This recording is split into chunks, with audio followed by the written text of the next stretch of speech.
a lot of power, and also this year she has their top average so far in this season. Janae Jefferson is a stalwart at that second base position. The last 5 years, she has anchored that for the Longhorns. Leadoff batter as well. She's just one of the most talented athletes on this Texas team.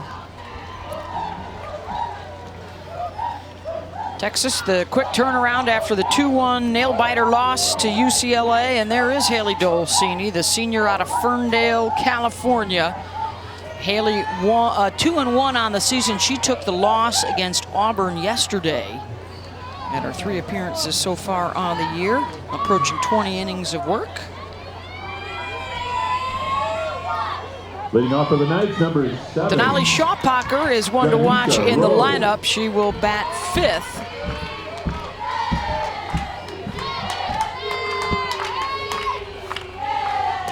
And it's Janisha Rowe to start things off, followed by Kennedy Searcy and Jada Cody.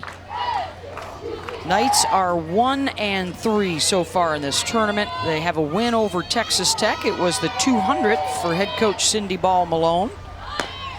And then their 3 losses to Wisconsin, Michigan, and Tennessee.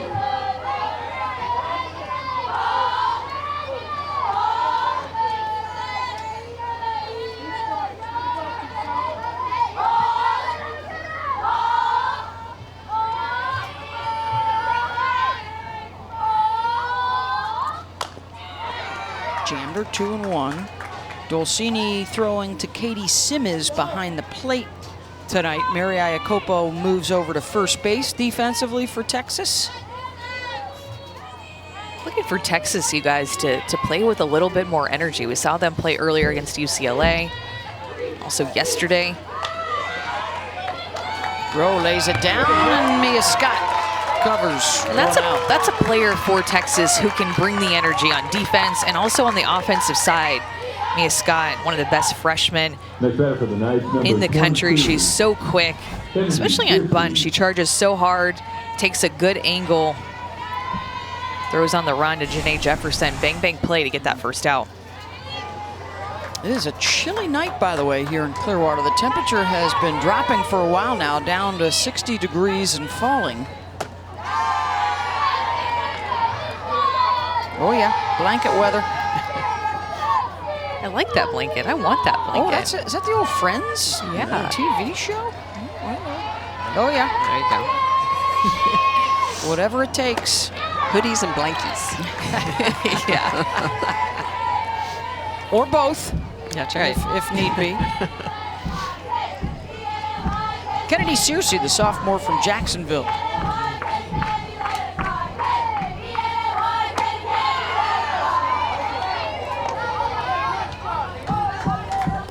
UCF last year made the NCAA tournament after reaching the American Athletic Conference Championship game. They went down to Tallahassee. Lost in the regional there.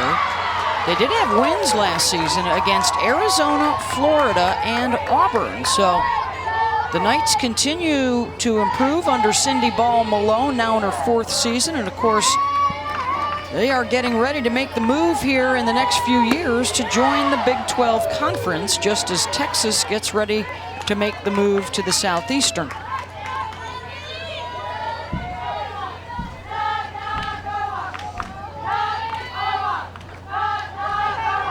As a result, Ball Malone has really put together a challenging schedule. Searcy draws the walk.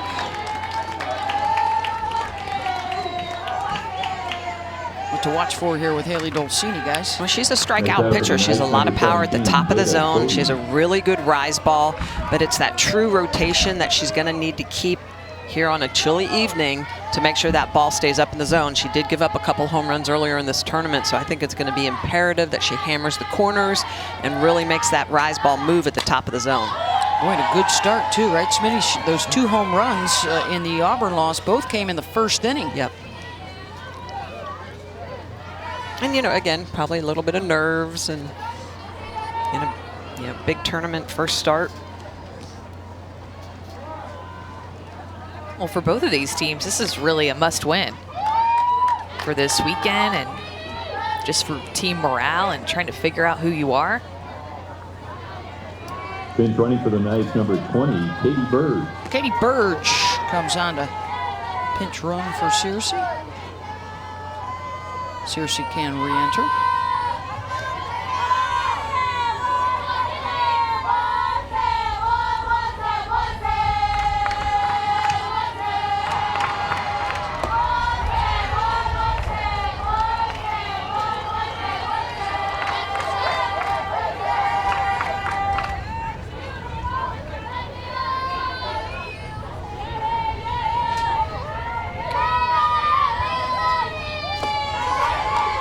Jada Cody. Jada's going to have to be a difference maker for the Knights this year. Sophomore out of Southern California.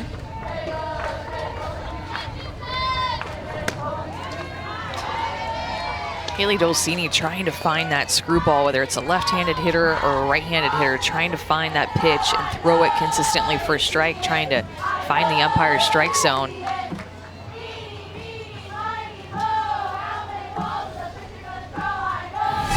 Hey, we got Washington taking on the Pokes. Scoreless game, Sarah Willis off the wall fence, a 2-run double for Washington. And that continues a tough couple of days for Smitty's Cowgirls. Yeah, they have struggled. There really haven't been any in-between teams. I feel like teams here have either done really well or really not so great.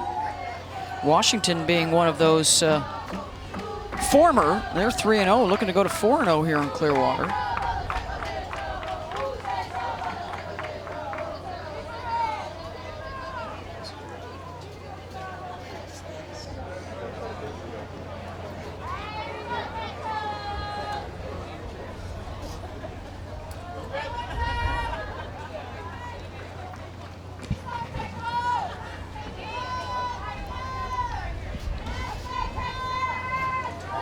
The only thing I can think of here, Smitty, is that whole discussion with his pitcher was just so he could talk to the umpire. Yes, yeah. Yes.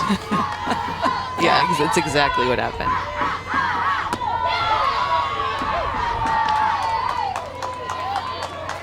Had a nice little walk back to the dugout with Bobby DeMeo, the home plate umpire, Chris Neighbors, Steve Gould, Jason Smith, our guys around the bases tonight. Out in front, ripped foul. Had the hit and run on there with the 3-2 pitch.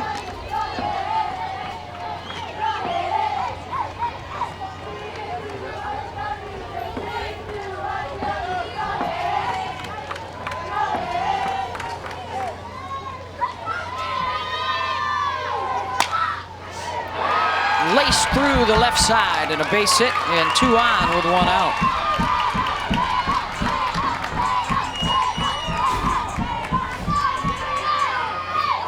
Cody has quick hands to that inside corner. That pitch was continuing to move off the plate, but knowing the scouting report of Haley Dolcini, she was expecting something more on the inner half and just turns on it. And that's why we called her the impact player for this UCF team. 12 RBI already for Cody. So she's the one that you don't want up when there's runners in scoring position. Here's Shannon Doherty. First baseman in the 4 spot in the lineup for the sophomore out of Coral Springs, Florida.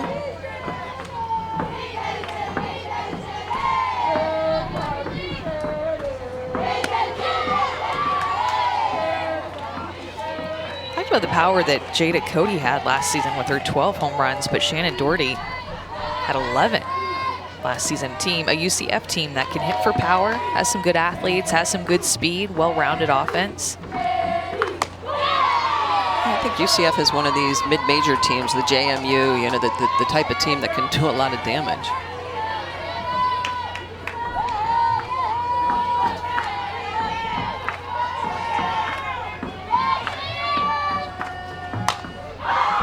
Another one rocked foul. Cindy Ball Malone spent some time, we just showed that Washington highlight, with Heather Tarr on her staff and as an assistant, has added Whitney Jones and Kaya Gibson to her staff here to give them more of that big-time World Series contender feel. Dolcini gets the lead out at third. Scott to first, not in time. 2 down. It's a really good job by Dolcini to go after the lead runner, knowing the situation, come back her right to her, and she's going to make sure that on that changeup that she delivers the ground ball back to her, going to be right over to Scott. Scott over to Iakopa first base. They don't get the double, but it's really good execution.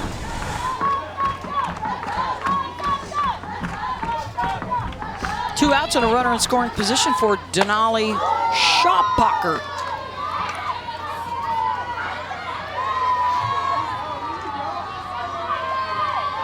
Senior from Bradenton.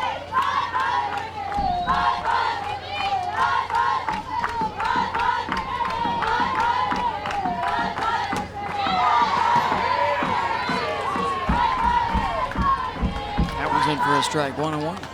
That's a nice little pitch on that outside corner to lefty. It's got a little wiggle. It looks like it's going to continue to break up and away, and it kind of cuts back toward the plate.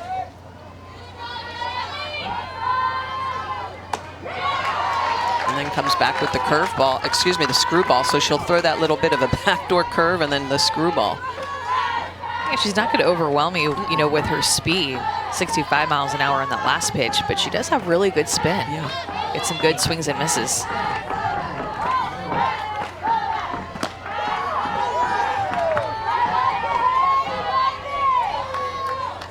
Already 26 pitches for Dolcini in this first inning.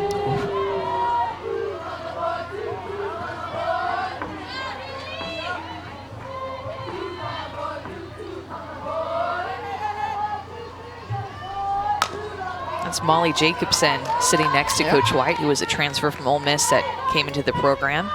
A lot of transfer pitchers that Mike White gets. In fact, he has, 3 on his pitching staff right now?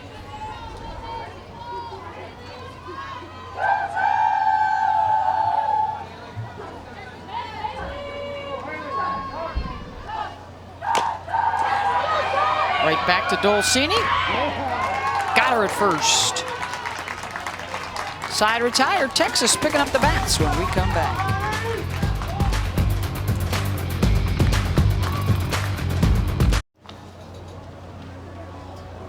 How about the starting lineup tonight for the Texas Longhorns? And it starts with the lefty Janae Jefferson right up top.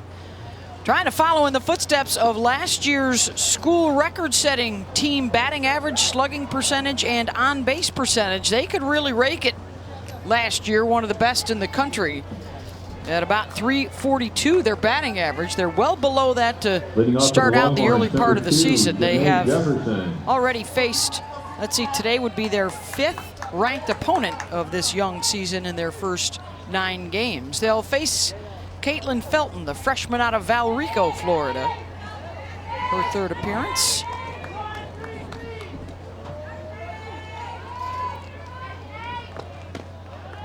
Has started a couple, thrown 12 innings, 5 earned runs.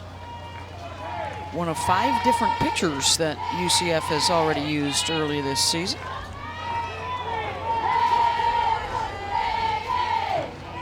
Took the loss in the Michigan game earlier in this Clearwater tournament, facing Alex Storako and the Wolverines.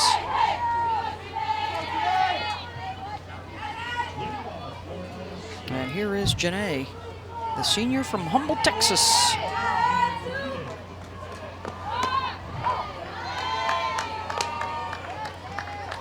And we're seeing such big pitching staffs. Remember, whenever I was playing, it was like me, Megan Gibson, and maybe we'd have a 3rd, if we were lucky. It just, it's so different now. Very.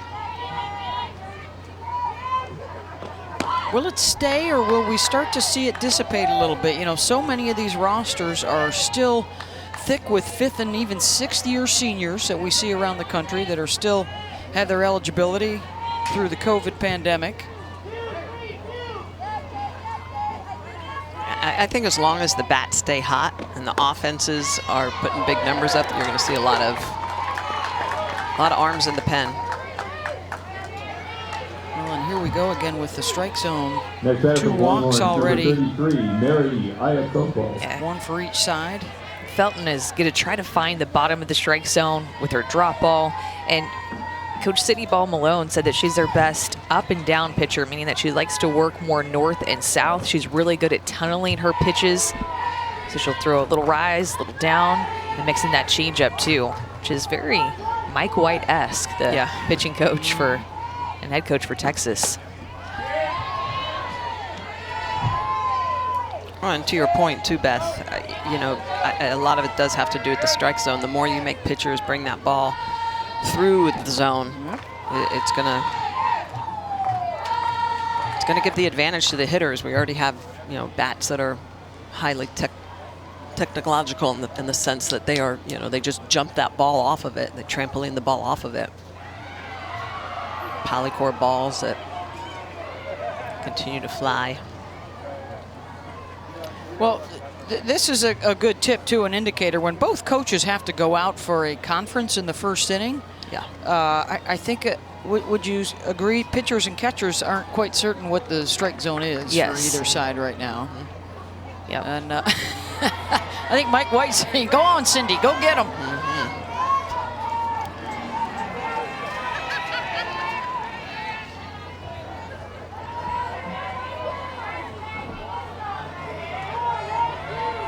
Iacopo went 0 for 3 in the UCLA loss earlier today.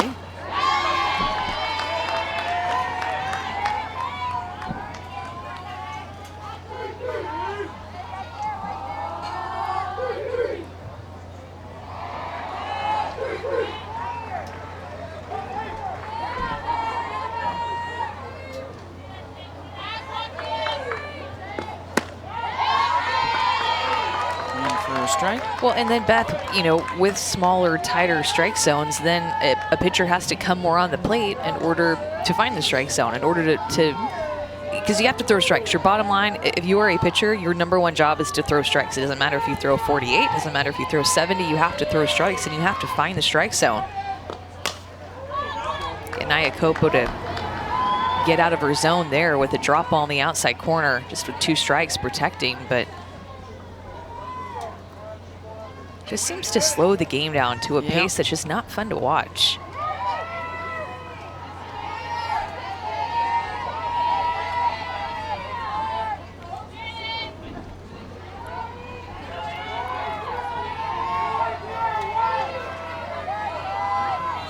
Here's the 1-2.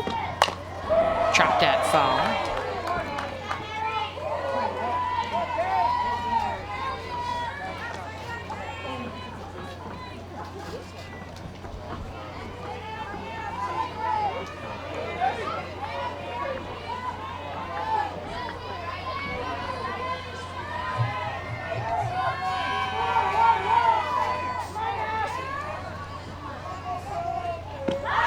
Iacopo, good rip out to left center, and that'll score a run for Texas. Here comes Jefferson streaking home. Well, that either looked like a hit and run, which I don't think it was because there were 2 strikes, or just Jefferson had a really good jump. It could have been a run and hit, but Jefferson just taken off on a pitch on the outside corner. Iacopo just goes and gets it. And look at the way that Jefferson is just going to motor all the way around, scoring from first base. A big run up on the board for Texas to take the lead.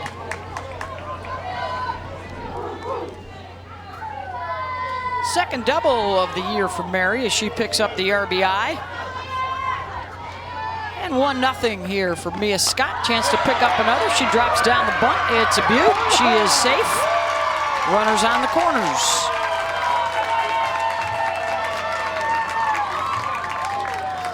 Can create that energy that we were talking about earlier in this game so quickly when you have the type of athletes like Texas has on offense. Mia Scott just laying it down beautifully, challenging Caitlin Felton, the pitcher, to field it and try to throw her out. I mean, look how quick she gets down the line. There is no chance. She is so fast, so explosive, so fun to watch. And long strides. Yeah, Mia's first hit of the day. They only mustered 4 in that pitcher's duel with UCLA.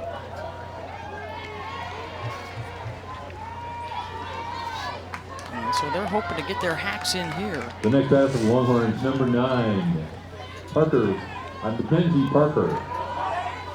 Good speed at first here. Let's see what they do in a first and third situation with Parker coming on. McKenzie 0 for 3 against UCLA today.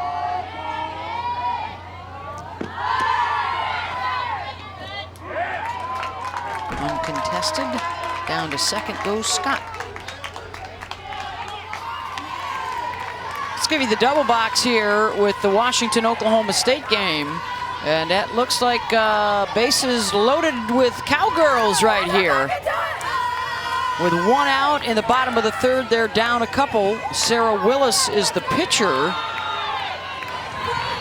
And out at home on the right side, the throw gets Iacopo.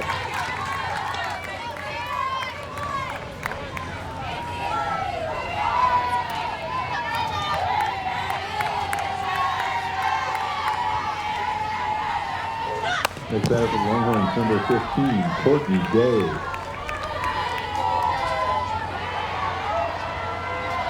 That's Miranda Ellish, the former Longhorn, swinging the bat right here for Oklahoma State.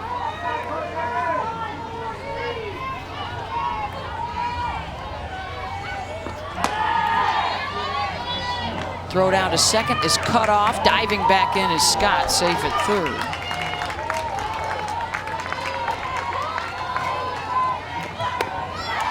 Parker down to second as the count goes full to Ellish and Oklahoma State. Cowgirls have struggled so far here in Clearwater. Washington unbeaten here. Grounder to second, only play is over to first, and a run will score as Scott comes home for Texas.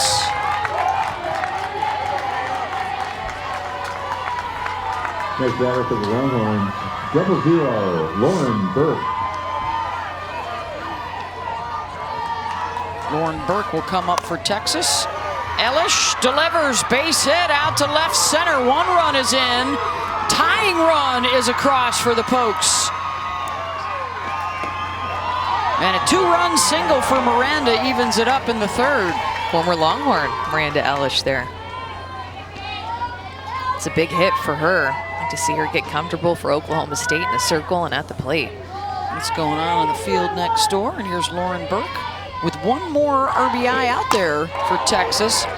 Slow loping swing and a fly out to right, but a couple across and the early lead here for the Horns. At the end of one, Texas 2.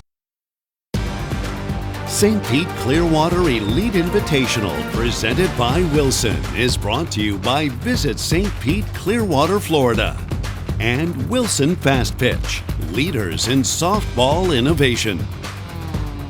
Oh, gorgeous harbor here in Tampa. That building on the left, they still call that the beer can building, Smitty, shaped like a beer can over there. That's right. Beautiful night, although a bit on the chilly side, as you may have noticed from the crowd behind home plate. Blankets are out, hoodies are up. People that showed up this afternoon wearing their shorts. Ooh. I hope they were smart like me and packed a pair of pants. I was gonna say, that sounded familiar. Didn't you wear shorts? Quickly put those on.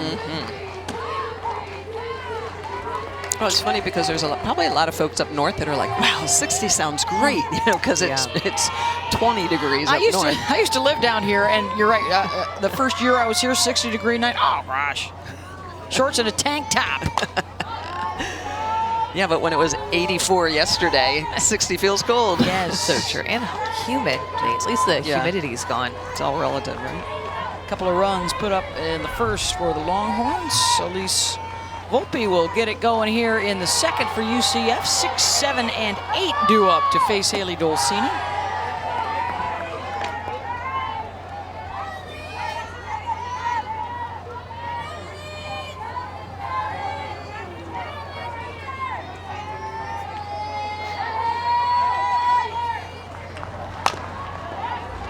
Slap to short and a handcuffed Parker and a base runner here, Volpe, to lead things off. That's another example of a play for Mia Scott over there at third base, a freshman. I think, you know, give her a little bit of time. I think she makes that play. I think she reads it off the bat better. She goes harder after, understanding even if it gets to Mackenzie Parker, she's not going to throw out that speed at first base. Some play that third baseman has to have.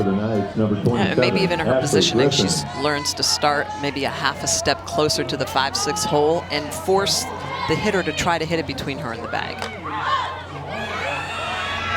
Laying down the sack, and it's a good one.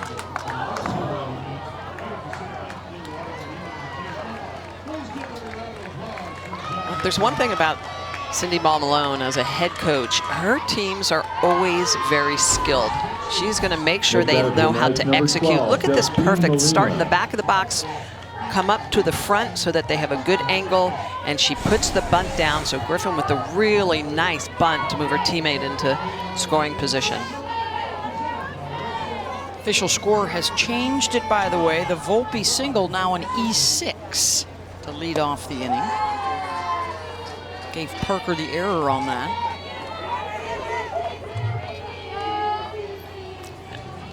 I don't know, that was kind of tough, I think. I'd call that a hit, maybe. Here's Michaela Macario, the freshman shortstop.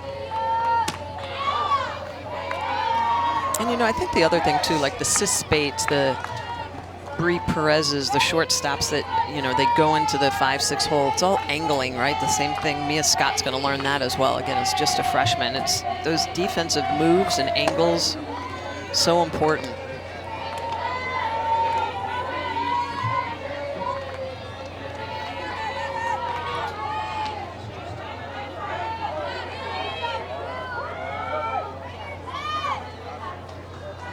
This is Justine Molina.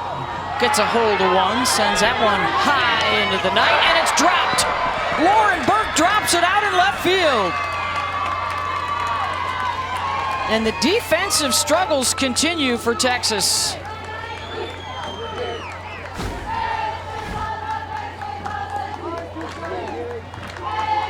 Ball hit hard. Burke had been playing in, and you can see she's got to go a long way back, but she's underneath of it, and it just looks like it pops in and out of her glove. She's well camped underneath of it. It just goes off the glove. Sometimes, you know, you're thinking about runners on base and making the throw before the catch is made. Second error of the inning for Texas. And the throw goes all the way out into center field, and a miscommunication and a run scores. And Mike White can't believe it. You could see him asking his assistant coaches which one was supposed to cover there.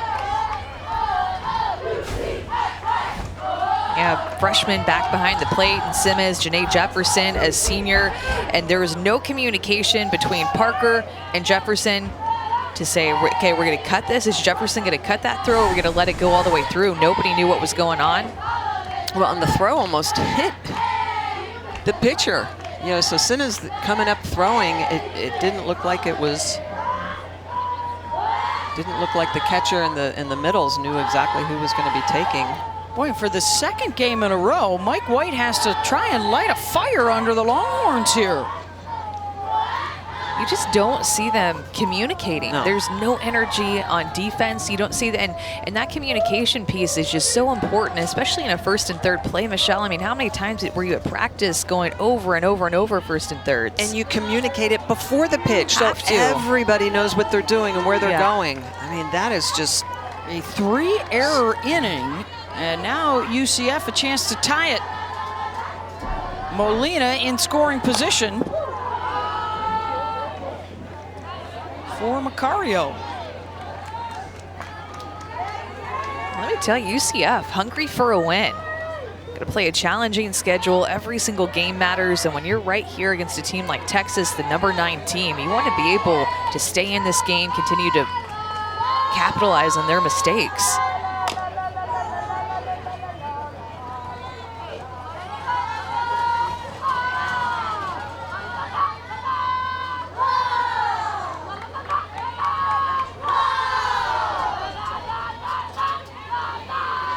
Boy, it's almost like some players that have had such tremendous career have kind of had a case of the yips here to start out the season. You think of Lauren Burke and Taylor Pleasance, even Sydney Sherrill.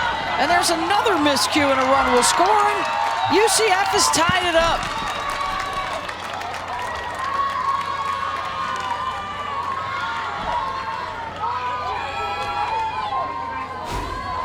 runs in, 3 base runners without a hit in the inning for the Knights, and they take advantage. Well, and that's a routine. It should be a routine play for Dulcini over to Mary Iacopo. But remember, who normally catches, but this throw is in the line. It's a tough catch for her to try to make as that overhand throw leaks back into the line. They're going to charge the error to Mary. So an E6, an E7, an E2, and an E3.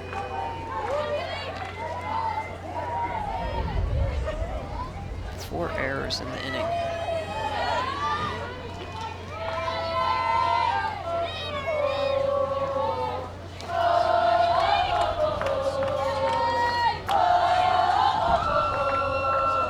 I like the idea there by Rowe to try to lay down that bunt. Mary Iacopo was anchored back at first base, and really that's because Mia Scott, the third baseman, can cover so much ground. But after Haley Dulcini just had a throw that wasn't on the money and seeing Iacopo anchored back, I love the idea before she got 2 strikes of trying to lay down that bunt. Yeah, and force the hand. If you can't catch and throw, it's going to be a long game. And look, if you're UCF, you are trying to put the ball on the ground, getting the top half of the ball, because Lauren Burke had that mistake on the fly ball, but get the top half of the ball and make Texas catch and throw.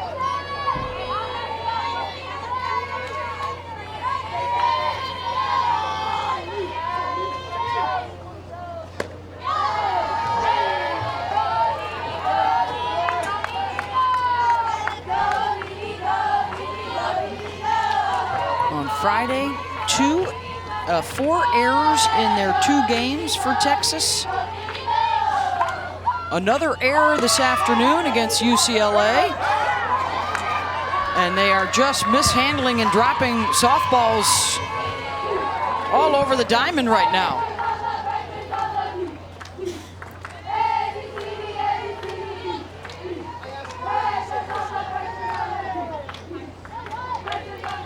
And if that could have gone down as an error, it would have been an E4 on Jefferson. Yep. He got to catch it, she would have been out at second base. Tying run in scoring position now for UCF. They're just saying thank you very much. We'll take the help. Runners on the corners as Scott and Parker cannot get together. Well, and that's the angle that Scott needs to try to go after ground balls, but then when is she going to be in the way so that Parker is unable to make the play? This is the little nuances. It's early in the season, and this is a very talented Texas team. It's just got to be a matter of time before they can learn each other's positions, their nuances, just off of the glove of Scott, tips off of the glove of Parker. Let's see how they score that one. One of the errors, the throw from the pitcher, Dulcini, over to Iacopo has now been switched to the pitcher, Dulcini.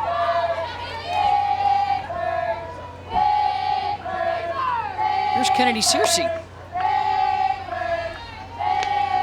There is still just the 1 out. That is for the Knights, number 20, Katie Burge. That's Katie Burge, actually, who came on to pinch run for Searcy, and she will hit.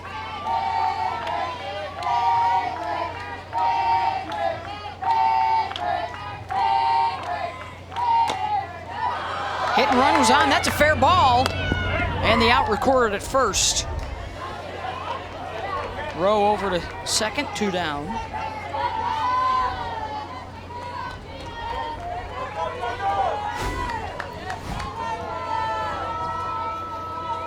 Sometimes those are tough plays, a little bit of English on that ball, but even that throw starts to tail back into the line. Simmons needs to snap over the top.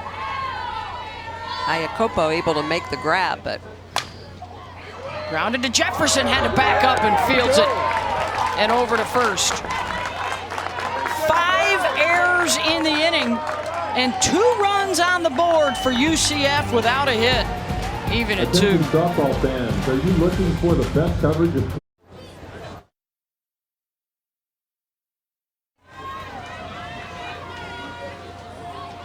Back here in Clearwater, all even at 2 apiece as we move to the bottom of the second. Texas 2 runs in the first, UCF counters here in the second.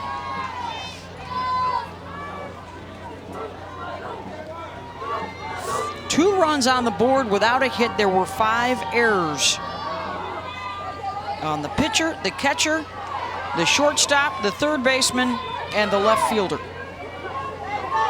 And now Texas has to regroup and try and settle down.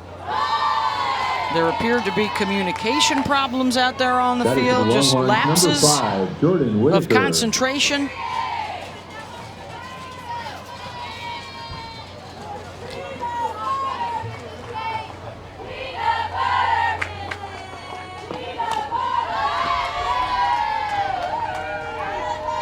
Jordan Whitaker, 7, 8, and 9.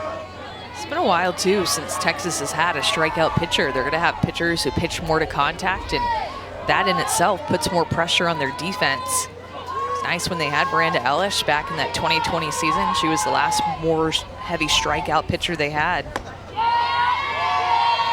Yeah, because Shea O'Leary is a lot of down in the zone. Dulcini is up if she can get some, induce the pop-ups. But, this is a Texas team that when you look at them on paper, a lot of talent, right? Yep. It's just a matter of getting that talent to play to the level it's capable of. And when you play a challenging schedule like what they've played up to this point in the season, you're going to take some losses. That's not the issue. It's just how they've gone about taking these losses has been, honestly, a little tough to watch.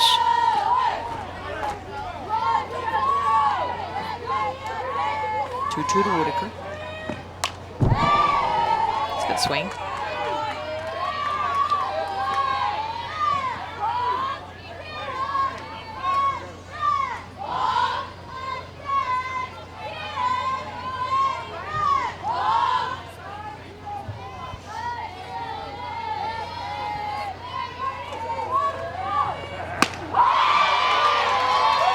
And the strikeout. Caitlin Felton, her first of the evening, 1 down. I think the UCF has a lot of faith in Caitlin Felton to be maybe the next it pitcher for them on staff. UCF has been a team that historically has been centered around their pitching, and their offense has come around in recent years. Names like Allison Kime, Mackenzie Otis, Tournier, Leah White. Oh, and for Felton to get the start. Freshman. That's right. They have Mancha too, but she's gotten hit a little bit this season so far. There's Katie Simmons.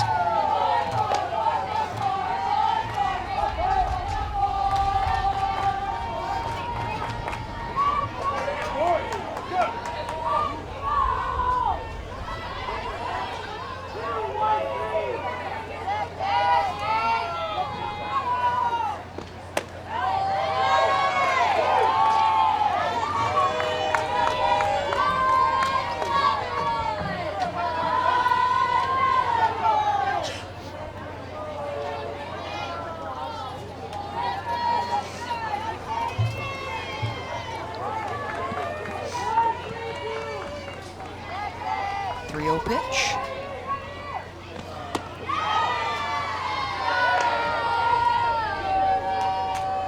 Really young up the middle, too. You think about it, it's not just Caitlin Felton, who's a freshman. Ashley Griffin back behind the plate. She's a freshman, as well as Macario, their shortstop.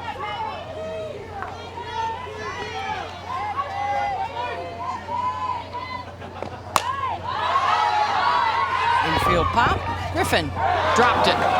That's a fair ball. Simmons down to second base.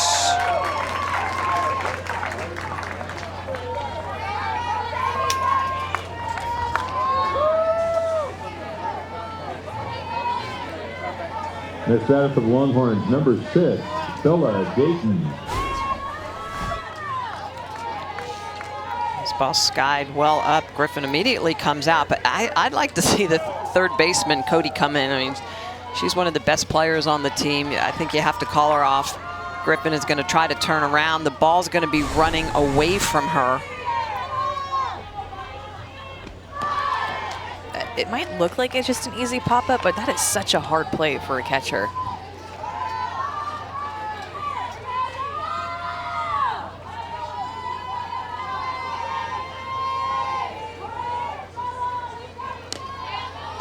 Bella Dayton, the sophomore from Wiley, Texas. in the 9 spot in the lineup.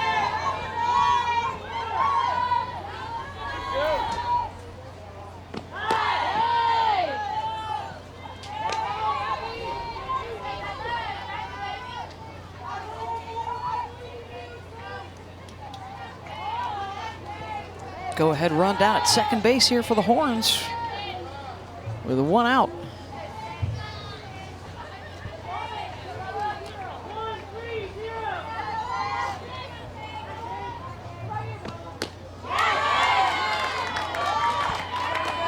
Throws with good velocity too, Felton. 67 miles an hour, drop ball right at the knees of the outside corner.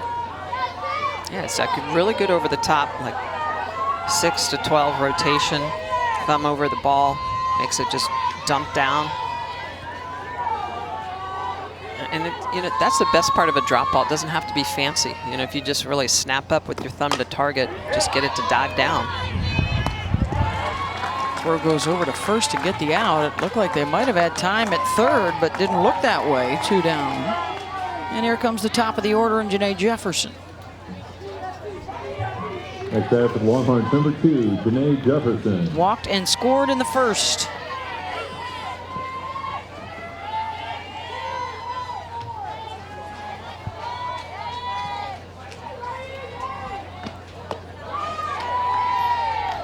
I think when you see teams that are ranked so high, like this weekend, just have a bit of a struggle, I think it always just makes it more impressive what Oklahoma is able to do every single year, because they don't really have any blips on the radar early in the season. Maybe one here and there, but they don't consistently put together back-to-back-to-back bad games where they just get in a bit of a slump. And if they do, they're still able to figure out a way to win. And that is what makes them so special, is that even when they have bad games, they still figure out a way to win. Well, they started out 33-0 last year. They're now 8-0, I believe, after winning today. Jocelyn Allo, 2 more home runs, so she's at 94. Just don't waste time, the season goes by really fast, so you'd rather start out on a quicker, better foot and grow from that spot, not have to take steps backward first. Jefferson drifting foul. Because, let's be honest, that's a team in the Big 12 that Texas and Oklahoma State are trying to catch up with. If they want to win a Big 12 championship, that's who you have to compare them with. Not because of the rivalry, it has nothing to do with that. It has everything to do with trying to be the best in the conference and one of the best teams in the country.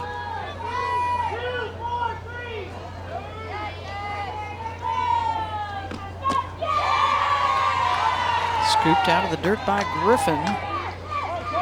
And something we have seen so much of this week. 3-2 counts.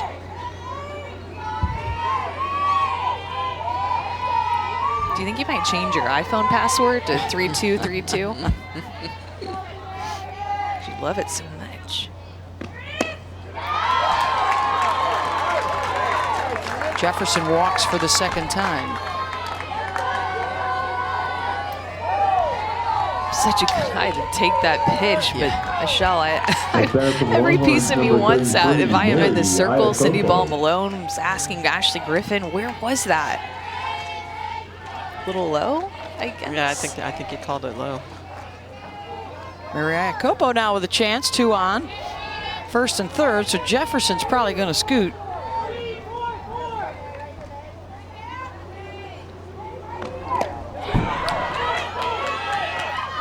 Play at the plate, safe at home is Simmons. And now Texas is able to score a run without a hit. It's the 3rd one of the night. Oh, this is just basic softball playing catch, and both clubs a little sloppy here in this game. This is a wild pitch, not even close to the dish. Griffin goes back. Felton comes in. It is a close play, but Simmons able to get that foot in. As it looks like it's popping up a little bit, but she does get the foot in. It's close. Yeah. Gets Texas the lead, 3-2, and now duck on the pond for Iacopo. Let's get one more look at that play at the plate. It's well played by Griffin with the toss to Felton to even make that as close as it was. Another thing that you practice so often at practice is that toss from the catcher to the pitcher, like that bang bang play.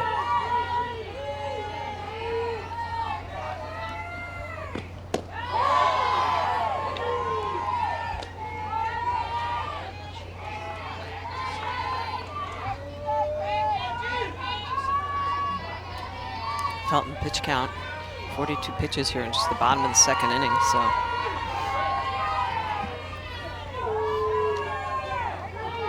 Second time through the lineup. Horns. Hard shot to short, and still enough time for Macario to make the play, but a run is in, and Texas is back on top. Whitecross.com for health and wellness marketplace. Now, a little history here in Clearwater. The finishing touches for Michigan on a win. And it's a big one for Coach Hutch as Carol Hutchins moves into a tie with Mike Candrea atop the career wins list in NCAA history, 1,674. And she will have a chance to stand alone when they travel to the Duke tournament and play in Durham on Friday night.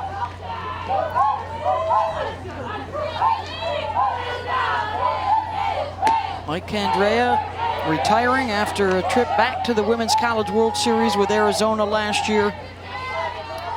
Winner of 8 national championships, and then passed the torch to the former Cat All-American and Olympian Caitlin Lowe in her first year down in Tucson.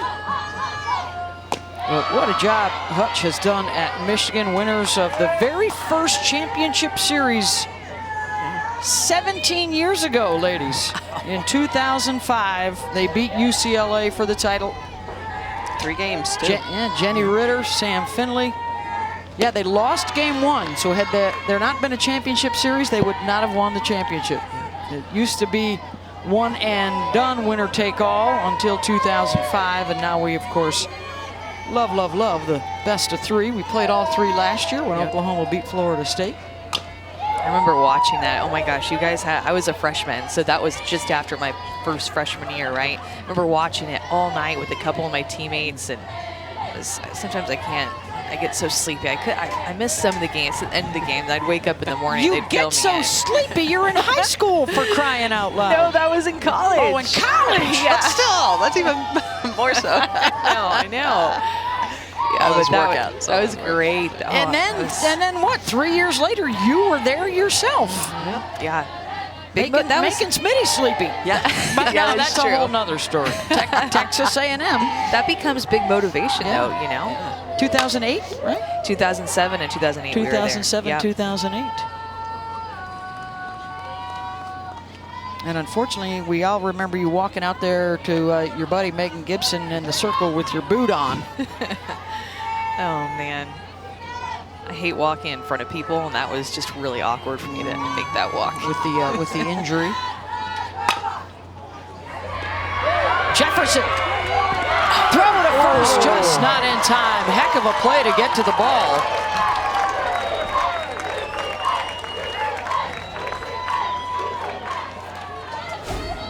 See the disappointment in her face, Michelle. She wanted this play so bad, did everything she could to lay out for it, diving up the middle and then throwing from her backside. Gosh, that was so close at first. Ikopo with a stretch trying to make it happen.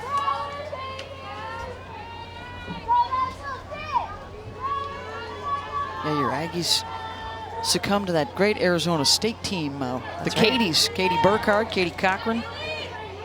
Katie Burkhardt was just on a tear that year. She was.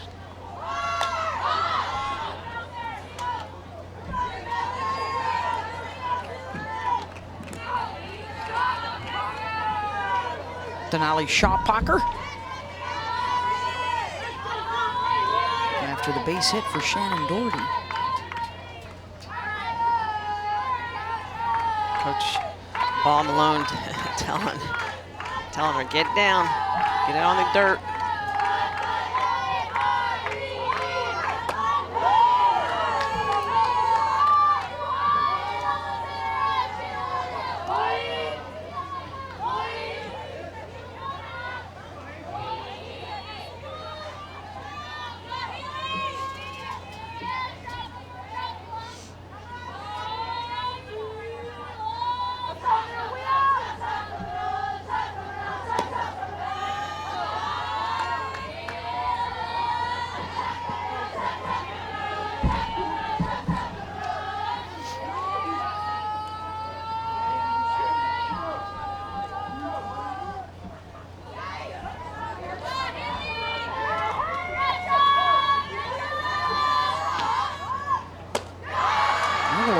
and out of the zone. 3-1. It's a good take by Schappacher, not chase that pitch. Definitely out of the zone.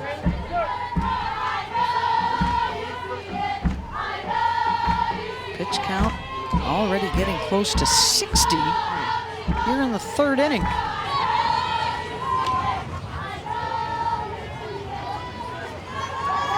Go to the split screen, and Oklahoma State has taken the lead, but Washington is threatening here, where they've got the bases loaded on Kelly Maxwell.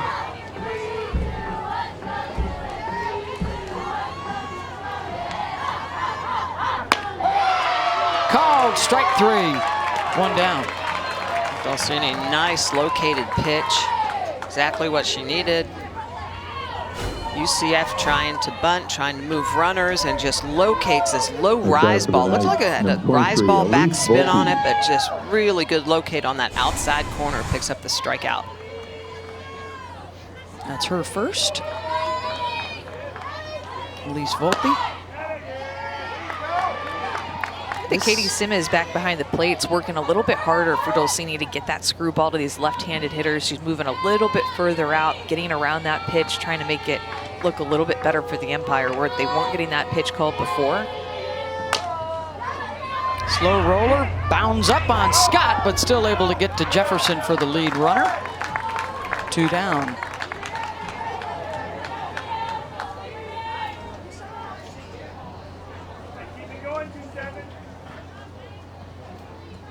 You know, for Dolcini being more of an upspin pitcher, she's getting a lot of balls on the ground. Yeah. Next batter for the Knights, number 27, Ashley Griffin. You can tell she's living a lot lower at the knees in this game. She typically will be up near your shoulders with that rise ball. Yeah, she's induced 7 groundouts already. Just picked up her first strikeout. And she just got there in January. Got to start working with Coach White in the bullpen.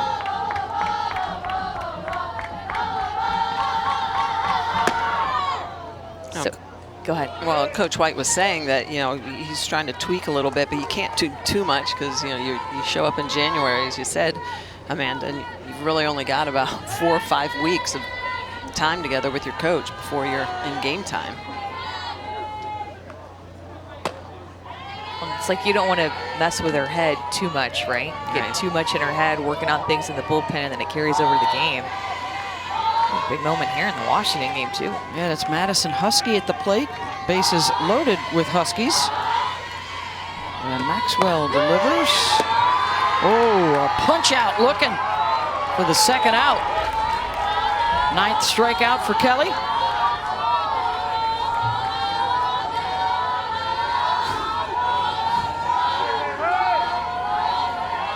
Curveball.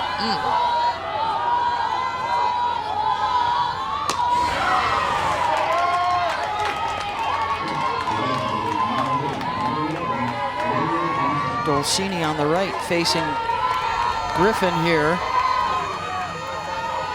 And Olivia Johnson, they call her Ojo, the batter on the left here for Washington.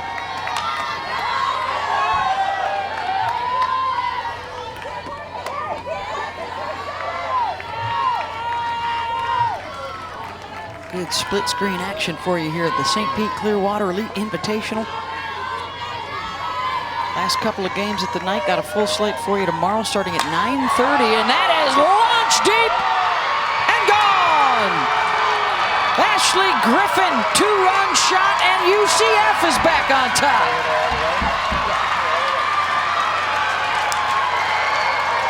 At the home run for Ashley Griffin.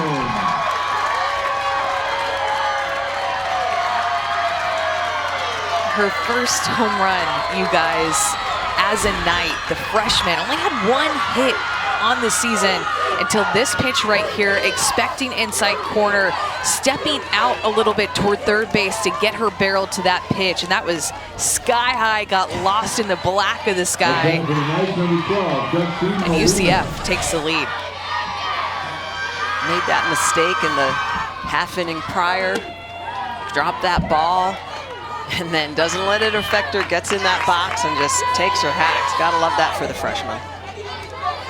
Hugs all around in the UCF dugout, and for Dolcini, it's the third home run ball she's given up here in Clearwater. Well, we mentioned that's why Dolcini had been trying to hammer the lower half of the zone. That ball just leaked up just a little bit. Gets taken out.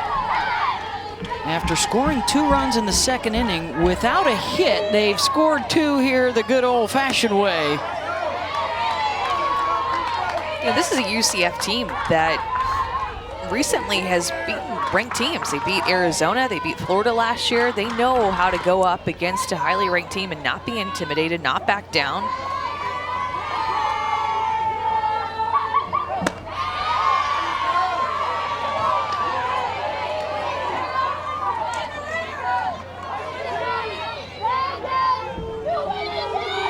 Johnson is still at the plate next door with the bases loaded and 2 outs.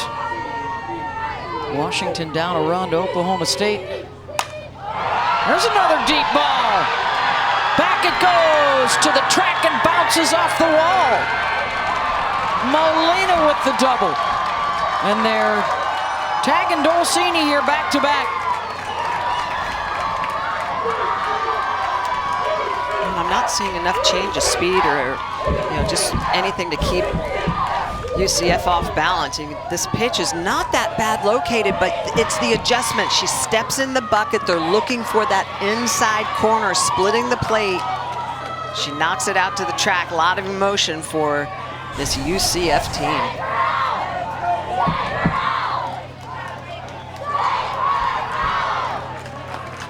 Estelle Check is the new pitcher for Texas, on in relief for the second time today, and we'll be back in a moment. Longhorns is number 22, Estelle Check.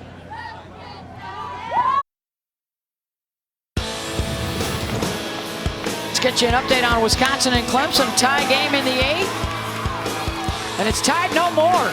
Kayla Conwent delivers, and the Badgers are up looking for the upset. Boy, that would be huge for Wisconsin in the Big Ten. After Northwestern already has an upset of UCLA here. And Michigan just knocked off LSU moments ago.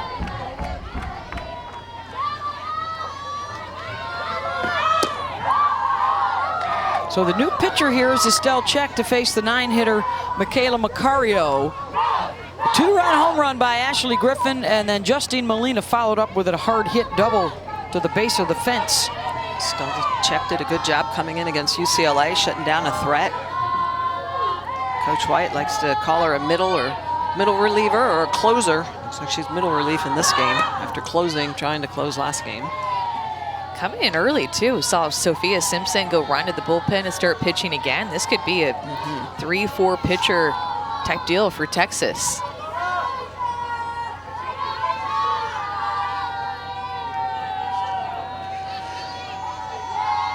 Macario reached on an error back in the second.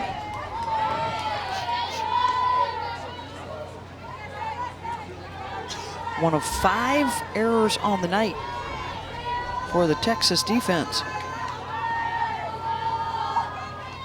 All of them coming in that second inning.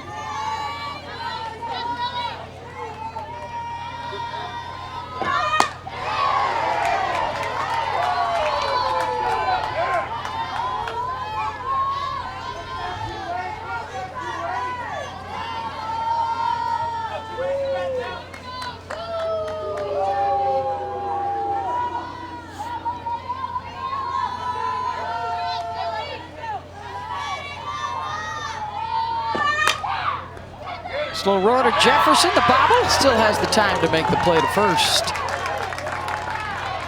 But UCF grabs the lead with the Griffin long ball. How about Ashley Griffin, the freshman, a 2-run shot to give UCF the lead. She steps in the bucket and says, bye-bye, baby. UCF getting it done.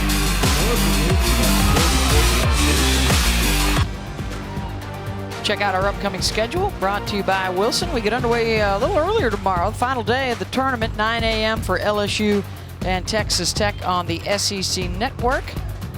Northwestern OK State, UW Clemson. Central Florida will be taking on Florida State on ESPN+. And then the finale, UCLA, Florida State on ESPN. Prime time, 7 Eastern. top 10 showdown. Florida State spotless record thus far in the tournament. Same with Northwestern and Washington, although Washington in doubt this evening. They did not score a run with the bases loaded, so they still trail Oklahoma State 3-2. Mia Scott to start things off here for Texas, 3, 4, and 5. They face their first deficit of the evening.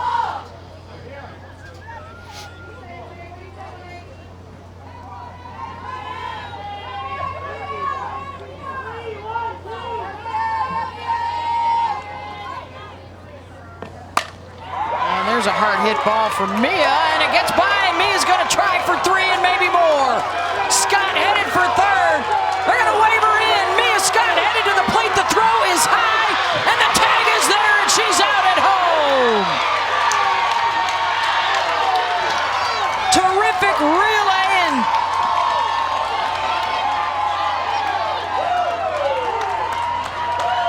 Carson Fryer, the new catcher, applies the tag. Mia Scott is a stud freshman. She drives this ball, she sees it in front of her, goes all the way to the fence, and look at her go. She's picking up from Coach White. Nice turn around, but that is a great relay and apply by UCF. Yeah, and Coach White, I think just hoping too that he might get an obstruction call, because you see it so often at home plate, going up to the umpire after the play, arguing that it was obstruction, thinking that Mia Scott should have been safe, but man, she was so fast, but UCF sticking with it. Shaw-Packer to Molina to Fryer, out at home. And you could see when the catch was made, and then she stepped down. And that's really what the rule for obstruction is now, is that you can catch and then tag. You're not allowed to block and then catch. I'm just getting thrown into the action. New catcher on the next play. No doubt. That's how it always is.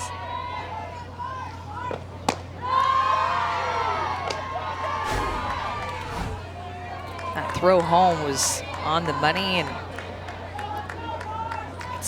it's really close to determine if she's blocking. What? Did you see how cute that was? She caught it and she showed her dugout. She didn't show the umpire. She got tagged and she showed her dugout, and the umpire was on it. It was so cute.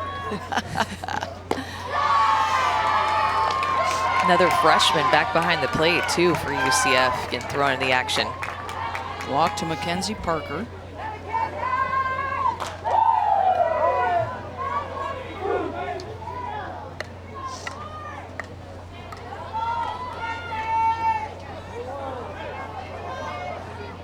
Next batter for the Longhorns, number 15, Courtney Day. Courtney Day comes up. Action in the UCF bullpen. There's been action on both sides, getting people warm. Already a pitching change for Texas.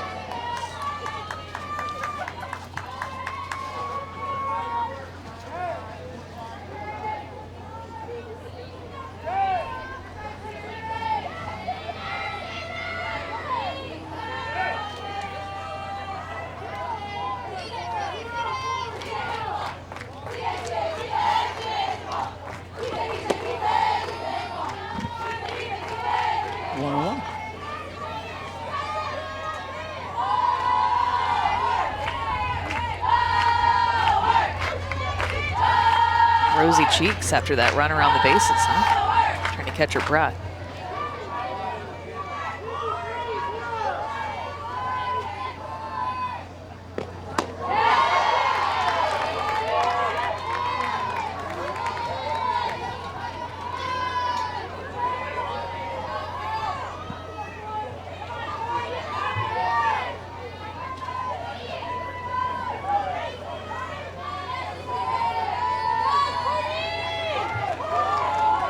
Two today.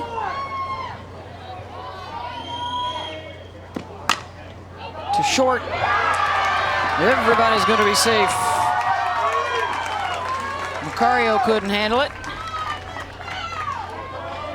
2 on with 1 out. Macario had that split second where she had to decide. You could just see her thinking, do I want to sit back and take the long hop, or am I going to try to charge it? And because she had that split second, she got the in-between hop. Didn't get there on time.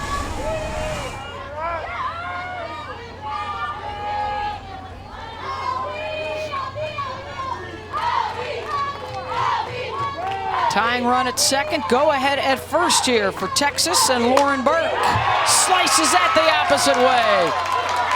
And that'll bring a run in for the Horns, even at 4.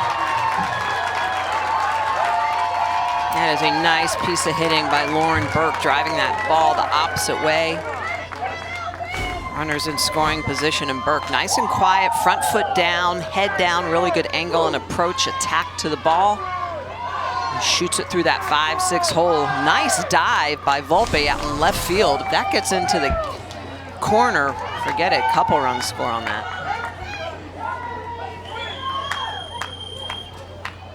And a pitching change now for UCF.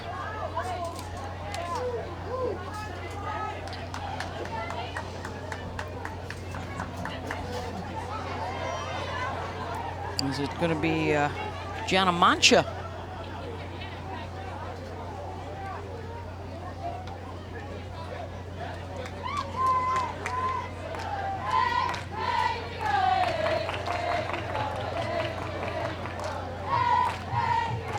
Does appear to be Mancha coming on. We'll step aside. Back in a moment.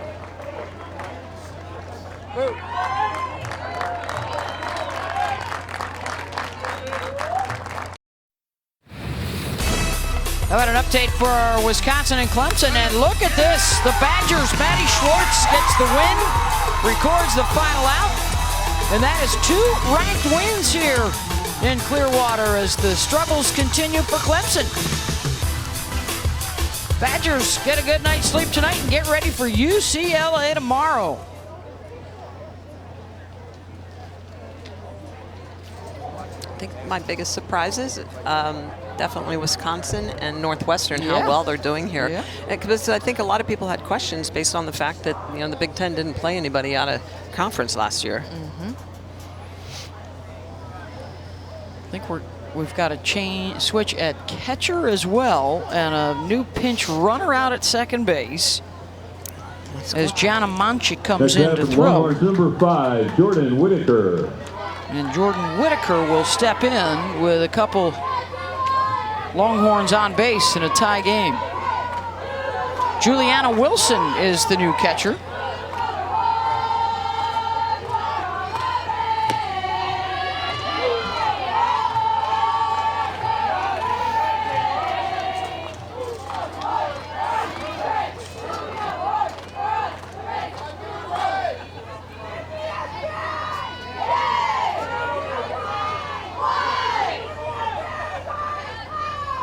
I believe this is Juliana's first action of the year.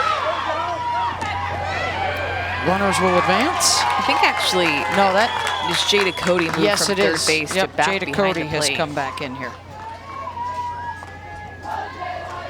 So it's a new third baseman.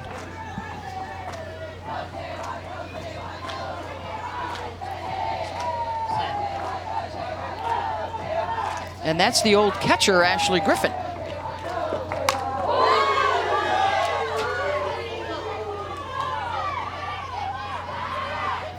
Two in scoring position here for Whitaker.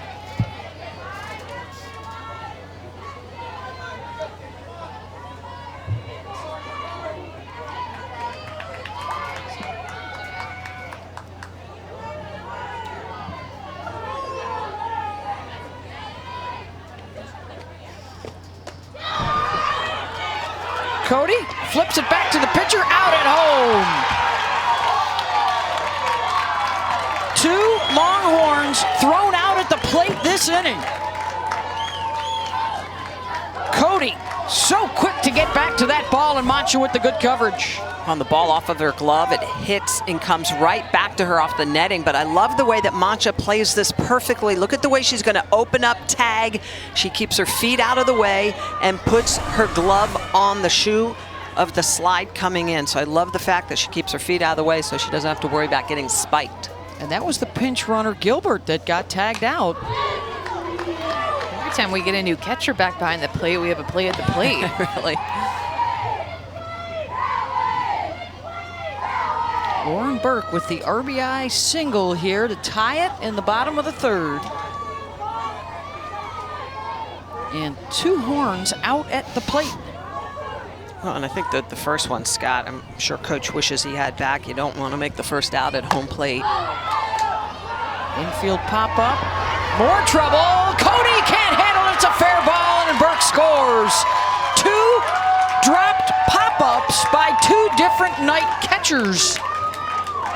And again, probably a ball that is not the catcher's. It's got to be one of the corners coming in. But when both corners, first and third, come in, the catcher's coming out, the pitcher comes in, there's just too much traffic. Now, obviously, the corners are deep, but there's plenty of time for someone else to get underneath that besides Cody, the catcher.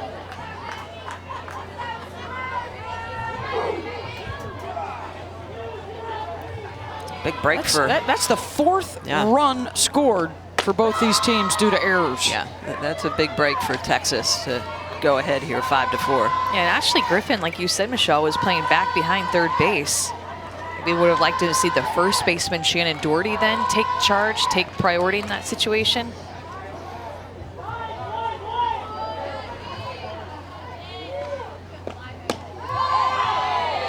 Katie Simmons reached on an error, ended up scoring on a wild pitch in the second.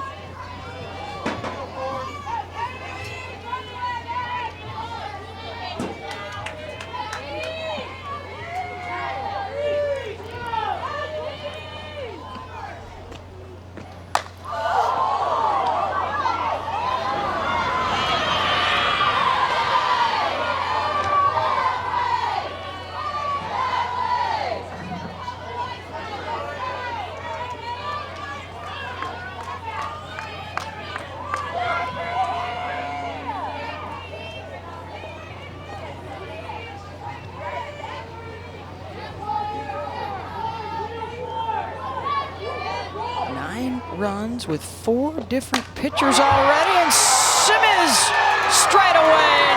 That is out of here. 2-run home run, Texas.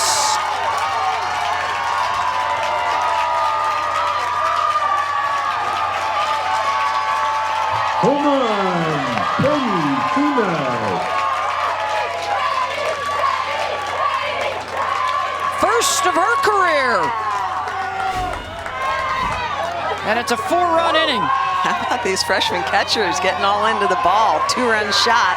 And she went down and got that, Amanda. I know, and Michelle, it's her first career home run, her first career hit, and the other freshman, that was her first career home run too, both off of senior pitchers. Wow.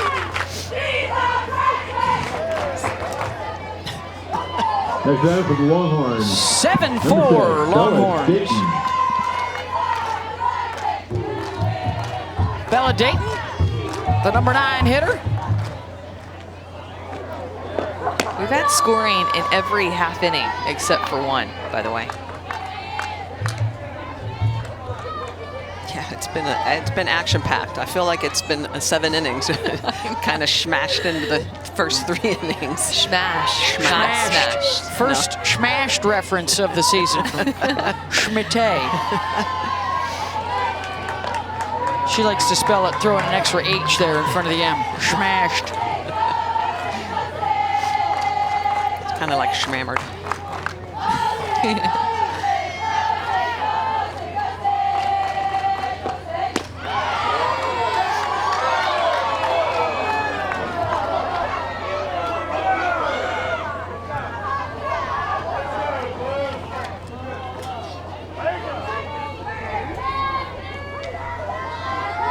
It's a 4th home run that Gianna Mancha has already given up this season. You know, last year they had Mancha, she was on the team and had some quality wins for them and large percentage of the innings, but they also had Aaliyah White, who really they seemed to lean on the most.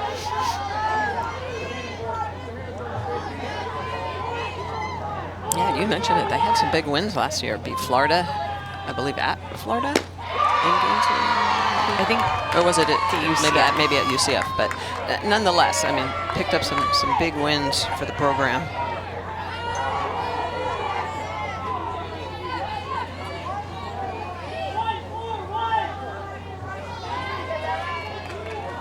Full count. Side retired, but 4 runs in. And the feature hit, Katie Simmons, 2-run shot. an exclamation mark next to the first hit of her career. Katie Simmons, dead center field. That ball was long gone for her first career home run. Welcome back to the 2022 St. Pete Clearwater Elite Invitational, presented by Wilson. 7-4, the Texas lead over UCF. We're out joined by the head coach of the night, Cindy Ball Malone. Coach, 4 errors for you guys on defense. What's your message to your defense right now? You know, we got to learn from our mistakes. We keep making the same mistake, and again, we're young. We've got 2 seniors out there defensively, so I'm thinking it's going to turn around, but you know, it's still early. And Coach, you are young, but one of your youngsters, Ashley Griffin, freshman, just hit a 2-run shot, put you on the board and ahead at that time. What is she doing so well? You know, she needed that. She has been struggling a little bit at the plate, but she's totally capable of doing that, and I want to see her play with a little swag like she knows she can. So, thank you very much, Coach. Thanks, Coach. Yes, thank you. Number 24, UCF. Number 9, Texas. Lou Gilbert has re-entered for Texas and is out in right field.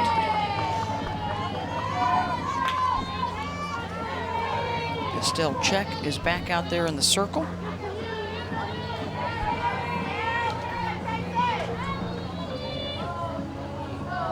And it's Janisha Rowe in the top of the order.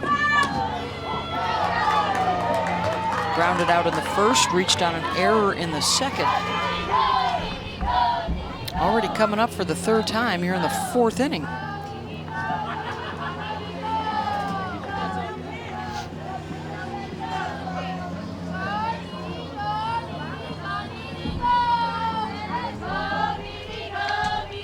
The music to turn off.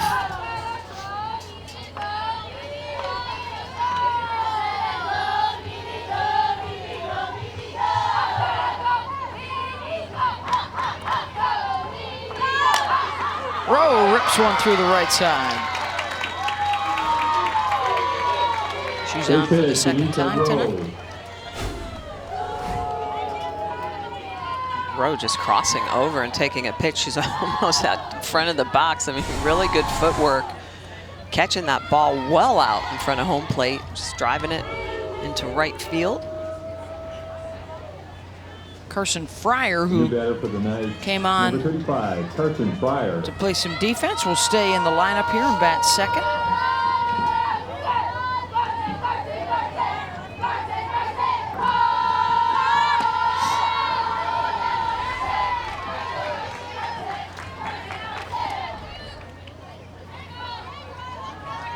One for 2 on the season, so just her 3rd at bat out of Live Oak, Florida.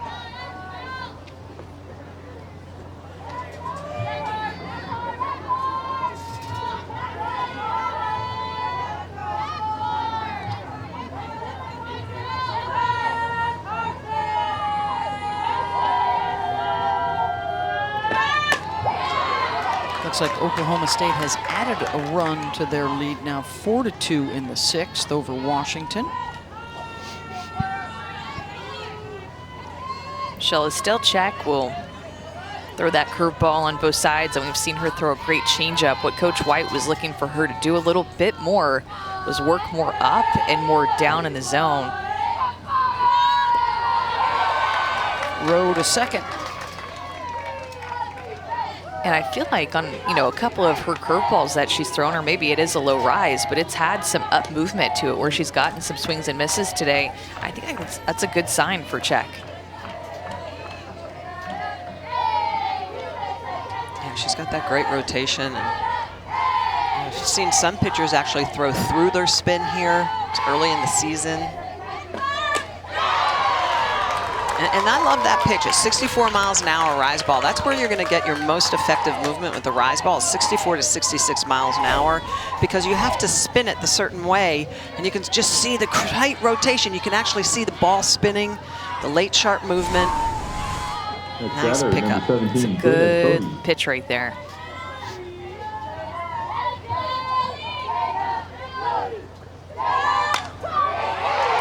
Base hit, and it gets by. Burke to the wall, and a run will score as Rowe comes home. Jada Cody with the RBI double.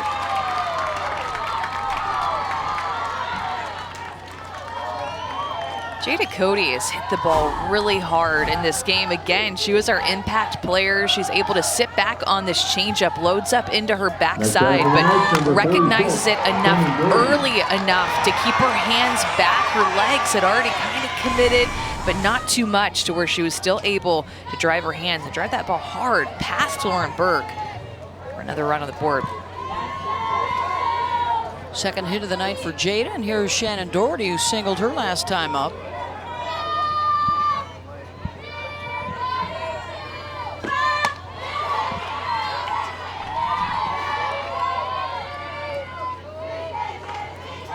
That almost got out, and the third hit of the inning. That ball just kept carrying. I know.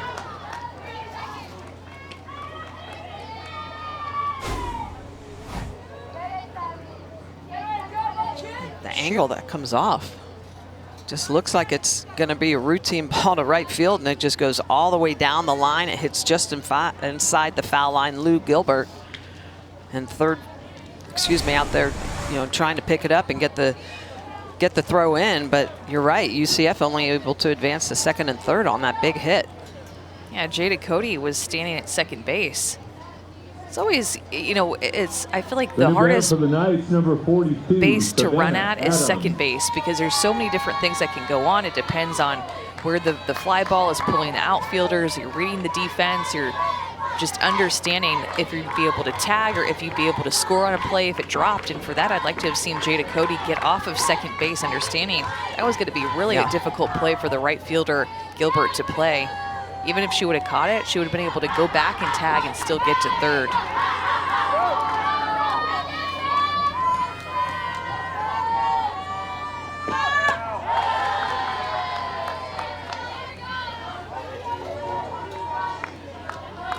Savannah Adams is the pinch hitter here out of La Mirada, California.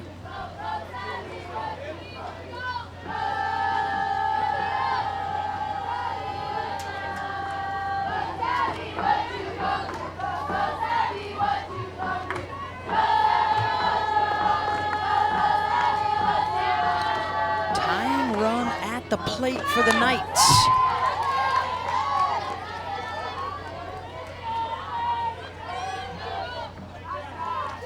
It's just been a wild game, huh? I mean, wow. So many defensive miscues.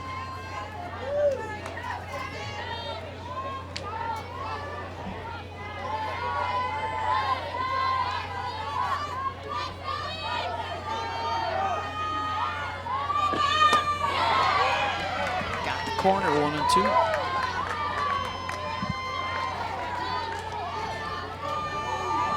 Finally, that was the first earned run that Estelle Check has given up this season. She's been strong coming on in relief.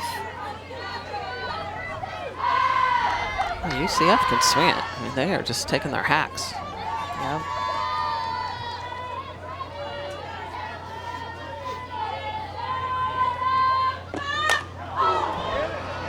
High fly ball should be deep enough. Catch is made, the throw comes in, and a run scores. The throw over to third, and they are going to get the backside base runner trying to tag up, and Cindy Ball Malone cannot believe it. That Doherty got thrown out at third for the final out. Texas doing a good job of making this relay come in, so it's Lou Gilbert. She's going to throw it all the way in. It's cut by Mary Ikopo over to Mia Scott for the tag to get out of the inning. Set your sights on St. Pete Clearwater.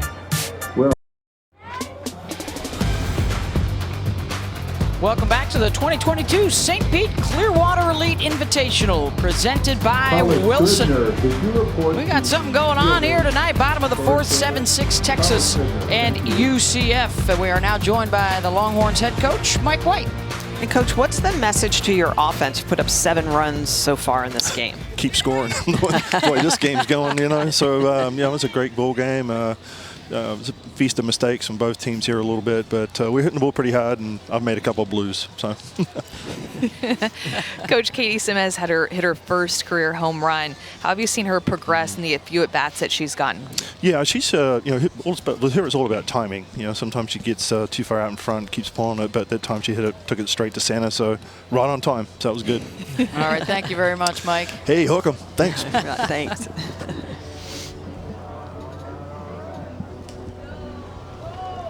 Runs scored in every half inning except the top of the first for UCF. They got 2 in the second, 2 in the third, 2 here in the fourth. For Texas, 2 runs in the first, another in Leading off the Longhorns, number 2. second, and then 4 more in the third. And here we are, 7-6 to the bottom of the fourth. And here we are back at the top of the lineup. Janae Jefferson, a couple of walks and a run scored.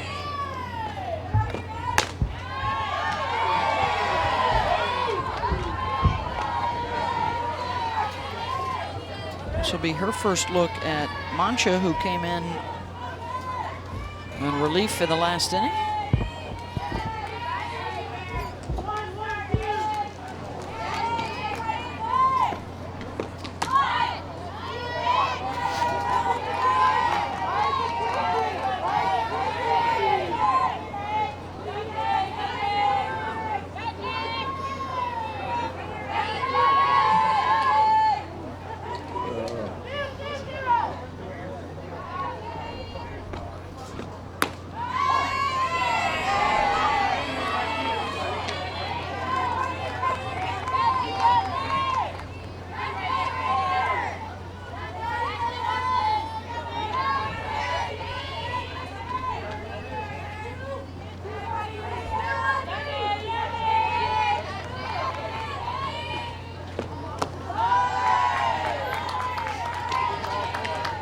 Kentucky and Arizona playing each other tonight. That's a good game going on in Tucson. Scoreless, top of the third.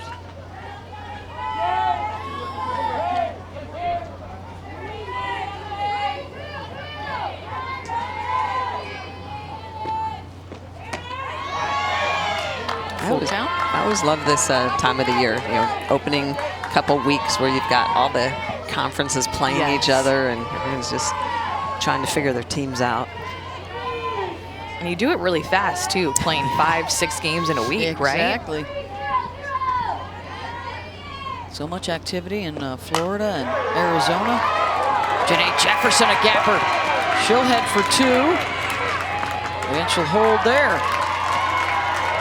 Third time aboard, and the first hit for Janae. She has such good hands to get to this outside pitch, even little booty out lean to get her barrel to that pitch. It's a little bit off the plate, but the issue was it was just elevated right about hip high, belt high. She's able to find a gap.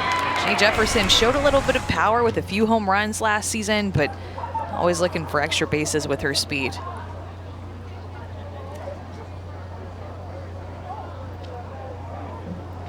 The next batter for the Longhorns, number 33. Little conference Mary out there Iacopo. in the circle. That will allow America to digest the booty out lean comment from Amanda Scarborough tonight. Sounds like a song lyric. Might be a new TikTok dance or something, I don't know. Effective for Janae, standing on second base. Here's Mary Iacopo, a chance to knock in a run. Hit a home run yesterday, did Mary. Jefferson gonna steal third. Oh, I love that play. It's a fake bunt to pull the third baseman in, and then it's a foot race between the runner at second and the shortstop. It's all about execution on that. So you can see Mary very late, going to pull the third baseman in, and then Janae is just going to run straight to the bag. It's a tough play for the shortstop. The youngster trying to get over is behind the bag. No way she can make a tag. Yeah, freshman at third and short.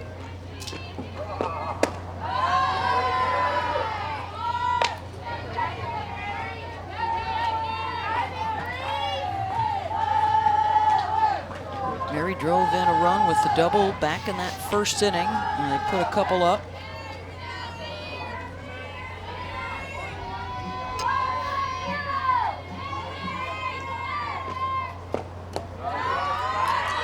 Here comes Jefferson, going to try for it. Cody got her. Mancha with the tag.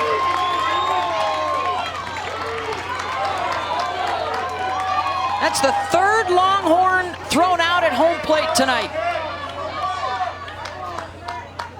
And you know what? Give UCF credit. Whenever they've had a pass ball or a wild pitch, their catchers have done such a good job of hustling to the ball and giving their pitcher a good toss. And I thought that the tag beat her foot. Just all three of these plays have been bang, by the way, and so close. But I thought that the tag got there in time. It did. She slid into her glove.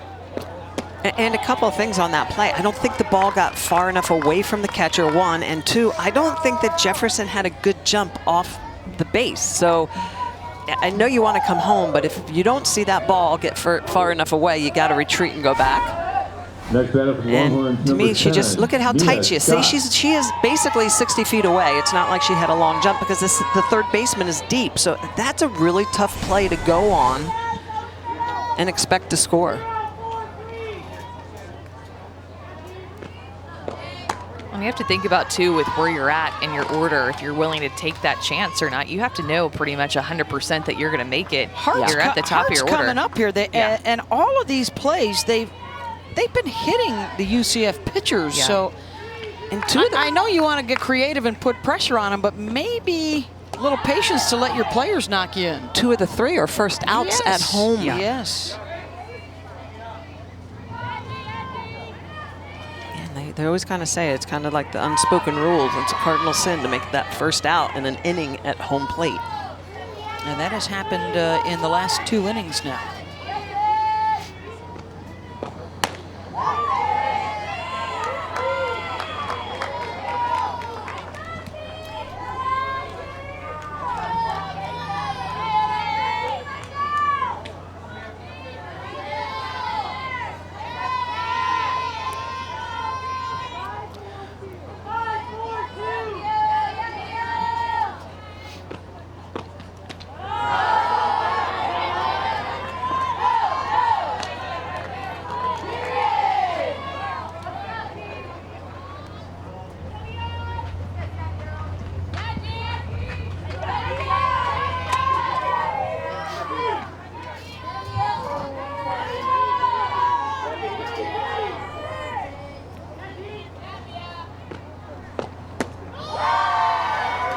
So after the out at home, back-to-back walks here for Texas. We'll get you updated now on Washington, Oklahoma State. Miranda Elish in the circle for the Cowgirls. And the lead is lost. Fiedler drives in Klingler. And they even it up at 4. And now here comes Oklahoma State right back in the bottom of the 6th with 2 in scoring position. Chelsea Alexander at the plate. Pat Moore in the circle. And off the ricochet, a run will score, and State goes back on top. A couple of wild ones tonight. I know, I was just thinking that. And of course, there's the Washington connection, the UCF dugout with Kaya Gibson and Whitney Jones on their staff.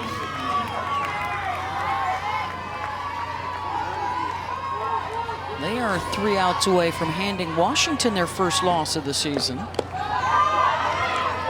Cody's throw down to third. And sliding in safe is Ayakoko. You have to be careful. Sorry about that, Beth, but you have to be careful about taking extra bases here, too, if it's going to be bang-bang, because we've seen so many slides get stuck, and you're unable to make it to the base, and it gives more time, if it is a close play, for the defensive player to tag you because you're not on the base. Yeah, there's a lot of moisture in the air as it's cooled off this evening. To the gap, and 2 runs will score for Texas. Mackenzie Parker, the 2-run double.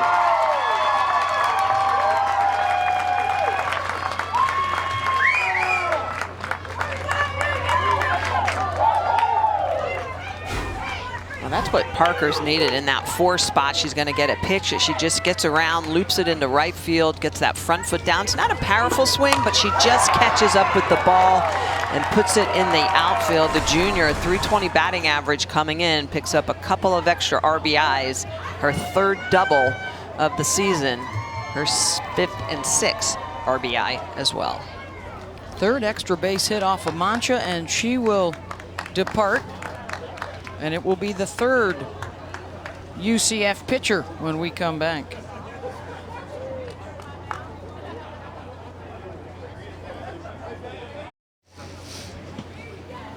Now catching for the Knights, number 35. Mancha, 1 inning of work, 3 hits, 4 earned runs. She's responsible number 17 for the runner out at second base as Angelina DeVoe comes on.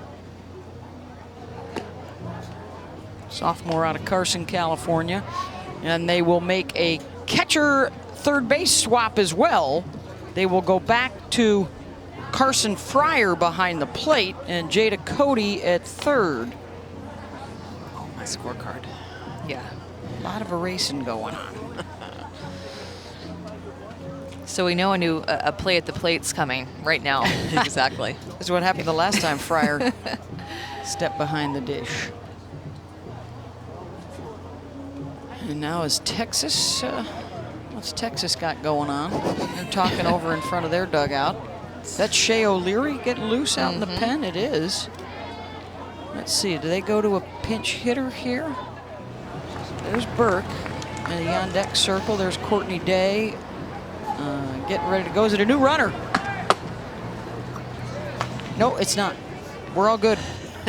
Burnt orange will stay the same.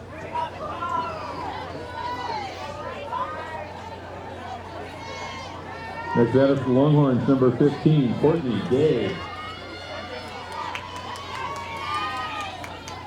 2 runs have come in. Mackenzie Parker out there at second base with 1 out.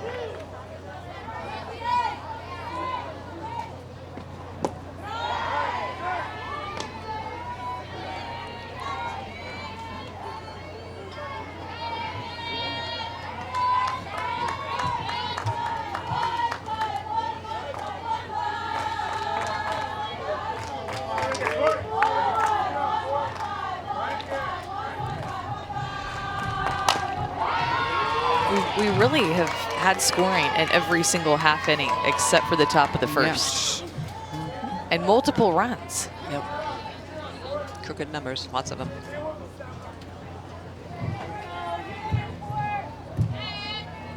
I think my pencil's almost out of lead. I know.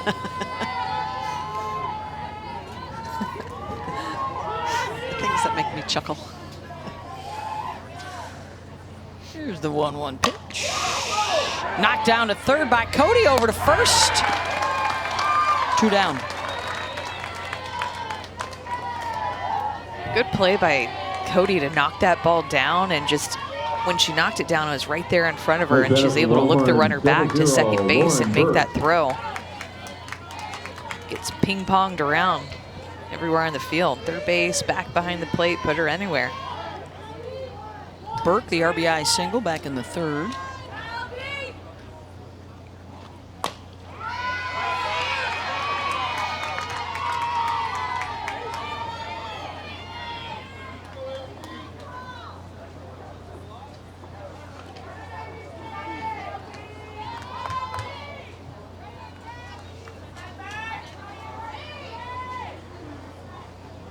There have been 7 free passes here. 4 walks, 3 others have reached on an error for Texas.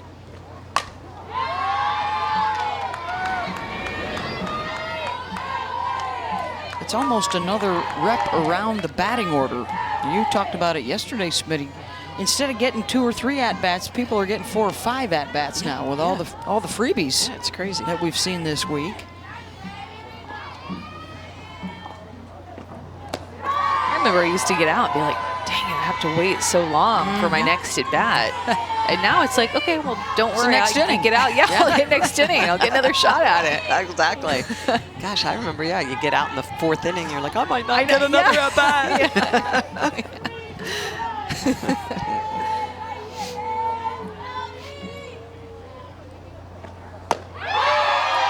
It's a good pitch. A little off the plate, but you could tell that Burke was leaning out. She came inside. Oh, it's so close.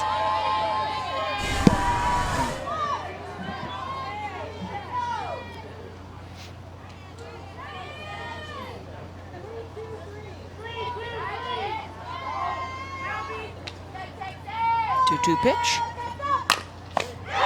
Good backhand. DeVoe over to first. But a couple more on the board for Texas in a 9-6 game.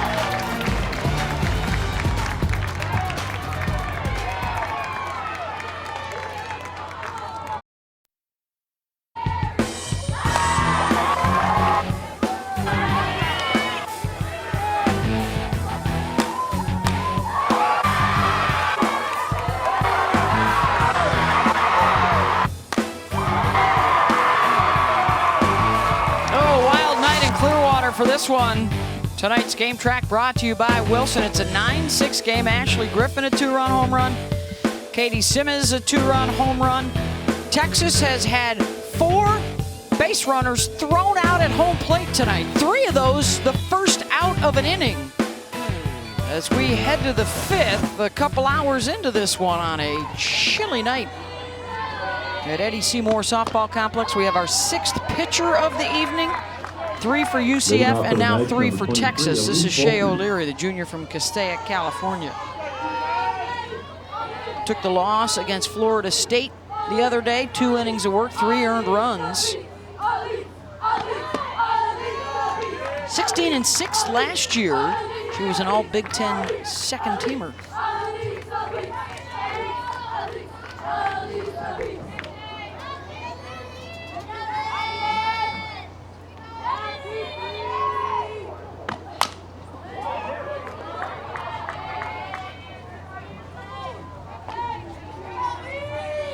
Elise Volpe, 6, 7, and 8 due up.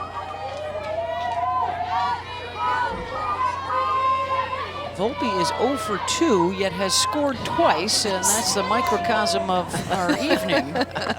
Isn't that the truth? Has been a bit sloppy at times.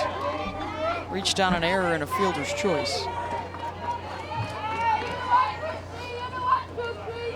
But you know what? A month from now, if it's a W on your schedule, it won't matter one bit.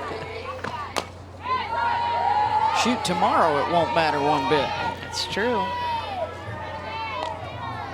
Both teams, again, really needing this win. Texas going 0-3 so far in the tournament, and then UCF, second guessing myself, 1-3, 1-2. Oh boy. UCF here is 1-3. Yep. Okay.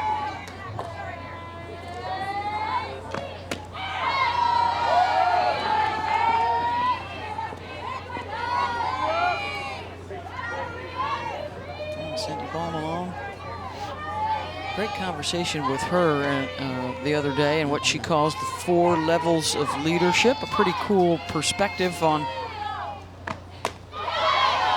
how you share the leadership responsibilities. She talked about the freshmen. You got to be competitive. You got to show us how fun it is to play this game in case we ever forget. There's a bridge group that keeps us connected. Some of you sophomores and juniors, make sure we're all on the same team every day, all day. There is a committee of leaders on this team. You guys got to take care of the details.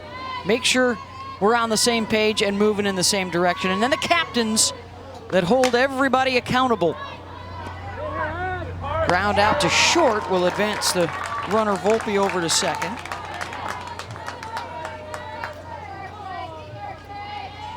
I thought the bridge group was interesting, the way she explained that. Yeah. Said they're the most important group, actually. Yep.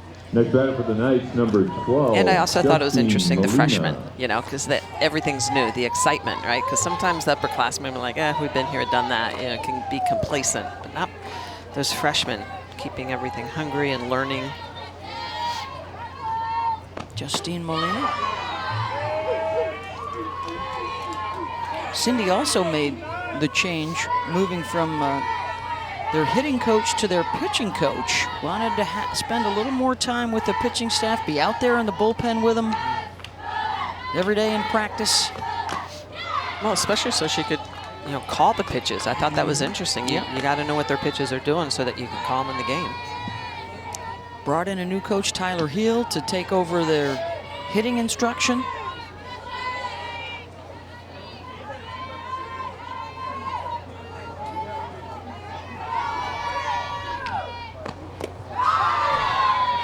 And over the third base goes Volpe.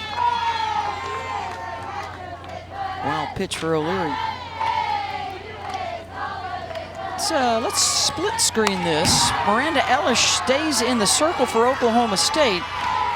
And a 2-run lead over Washington. The Huskies, that's Madison Husky again. She is the tying run at the plate in the top of the 7th.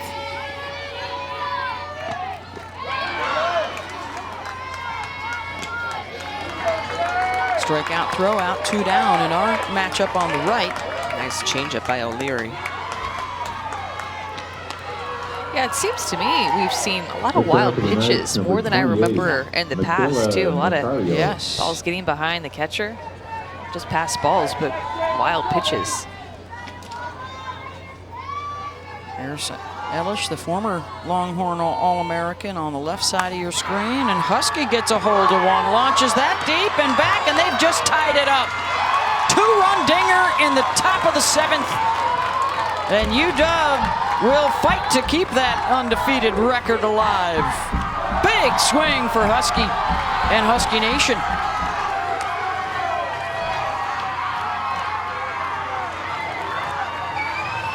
And in our game, a wild pitch scores another run. Another wild pitch.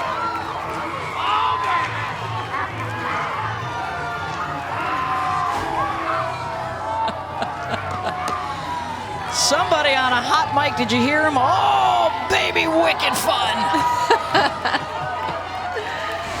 That pitch looked right down the middle. Yeah, the beauty of the St. Pete Clearwater Elite Invitational presented by Wilson. From the comfort of your own home where you might have a nice fire going tonight, maybe a beverage or two. Got one game, you got your ESPN Plus working. Got your slippers on. Sounds nice. Oh. Remember the old onesie pajamas you had as a kid? The feety pajamas? What do you mean as a kid?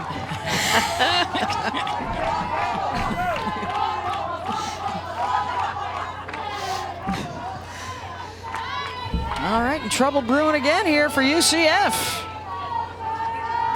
They've gotten back around to the top of the order in Janisha Rowe. Yeah, they don't go away. They just keep plugging. 2 walks and 2 wild pitches for O'Leary. And 1 strikeout on a changeup. And again, Rowe has hit in every inning but one. Yeah, her 4th plate appearance here in 5 innings. Reached on an error, singled, and scored.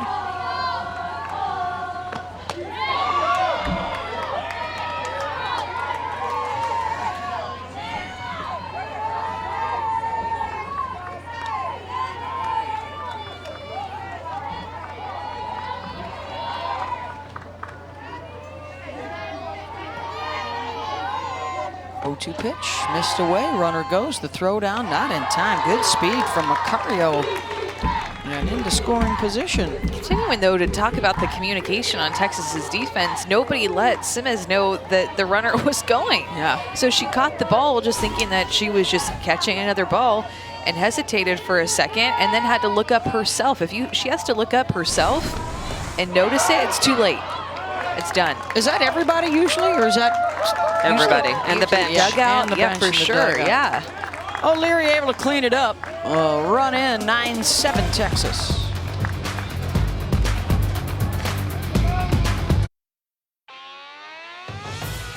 St. Pete Clearwater Elite Invitational, presented by Wilson, is brought to you by Visit St. Pete Clearwater, Florida, and Wilson Fast Pitch, leaders in softball innovation.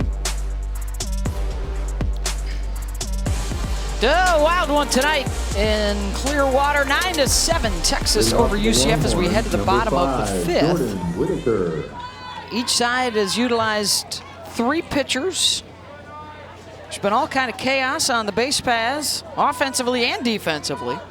Kept us on our toes and keep the eraser handy and the pencil sharpened. Matty Bejarano now is the new center fielder out there.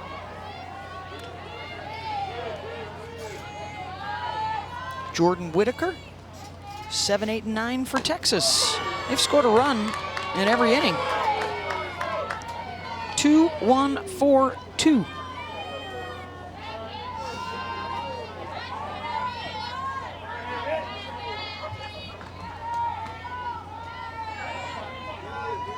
Other game tonight is tied at 6 in the 7th inning. Washington and Oklahoma State in a barn burner. Congratulations to Carol Hutchins, the head coach at the University of Michigan. A win yesterday and a win today moved her into a tie with Mike Candrea, #1 all-time career wins in NCAA D1 history. She can set a new record starting on Friday when they head to Duke for a tournament down in Durham. And congratulations to Jocelyn Allo of Oklahoma. 2 more dingers today to get her total to 94 on the season. That is 1 shy of Lauren Chamberlain's career home run record.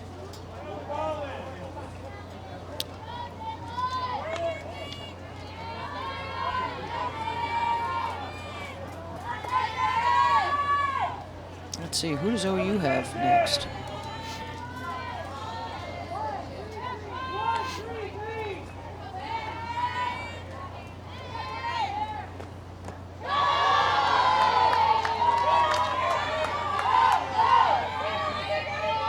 Allo could set the record tomorrow. They play Texas State down in Houston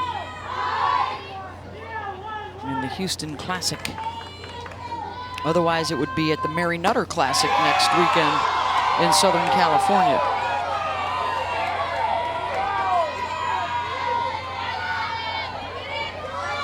Couple runners on for Washington, still in the top of the 7th. They've already scored 2.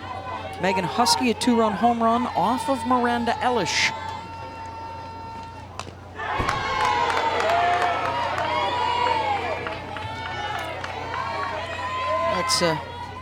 Let's split screen it again. Oh, the very dangerous Bailey Klingler about to come up with 2 on base. We join them just in time for a conference. This is big for Washington. They are undefeated here in Clearwater, so are Northwestern and Florida State.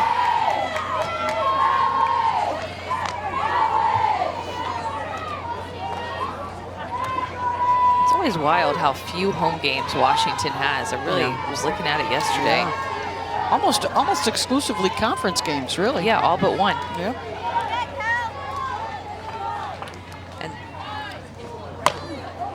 I guess they're just trying to knock off some states off their map because they go to Colorado a little bit later too. So, well, and countries. It went to Mexico, Florida, California, Nevada, Vegas, and then Colorado.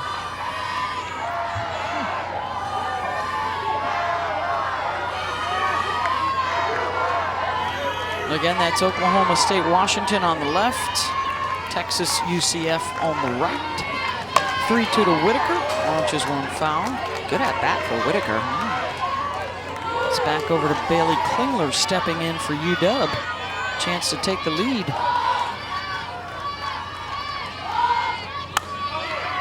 It's a hard hit ball. And everybody's going to be safe, and on the overthrow, Washington will take the lead. Kelly Lynch scores. Backhanded in our game, the throw across the diamond. In time, what a play. On the throw from Cody and Doherty to toe the base.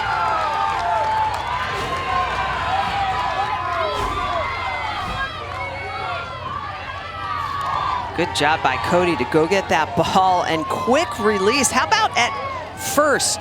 Doherty, the way she's going to keep that toe on the bag. I love that the umpire takes a look to make sure. And of course, pitchers, we love it when our defenses got our back.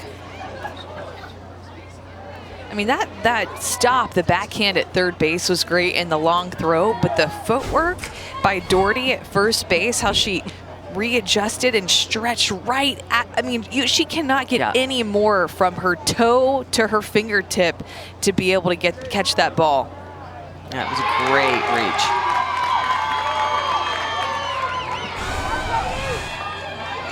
We have 4 umpires here tonight. We will move into replay review as we move into conference play and into the NCAA tournament for the first time this year.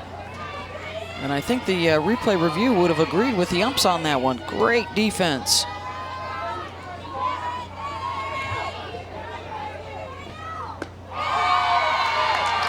Here's Katie Simmons. That first career home run, a 2-run shot in the 3rd.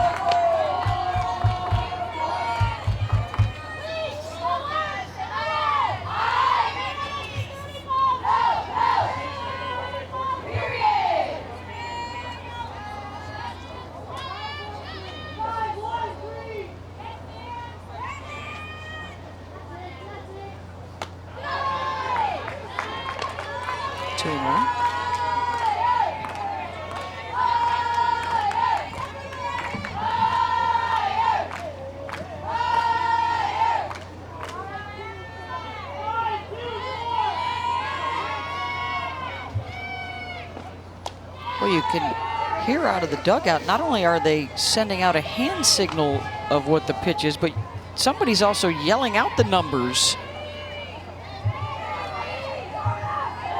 for UCF.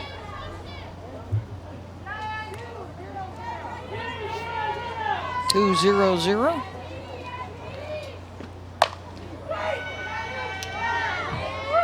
So much goes into just trying to get that signal to the pitcher. Remember when we didn't even used to do that? We called our own games? Yeah, they called your own games first and foremost. Don't get us started now, Scarborough.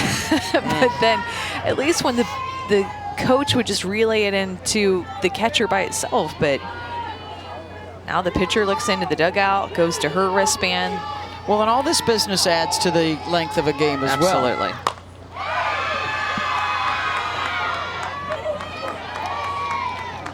Sim is battling after that 2-run shot. Her last at bat, hanging in there, not over swinging. So easy to, after hitting a tater, you won't get up there again. I want a second tater. They're like tot. Home runs are like tots. Once you get one, you want some more.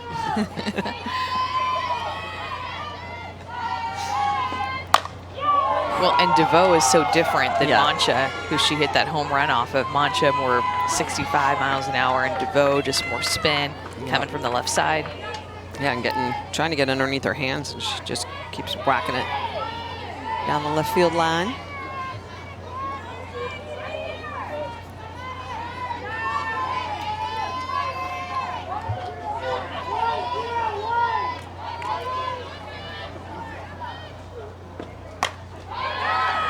This one should be in play, and it's dropped in foul territory. Fabulous effort running after that one from Savannah Adams out there. What an effort.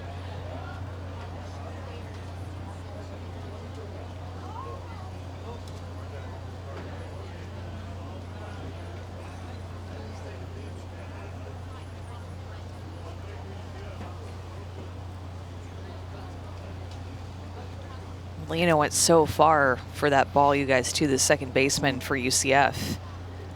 Yeah, Adams got to her feet. That is the second baseman, Molina, that is still down.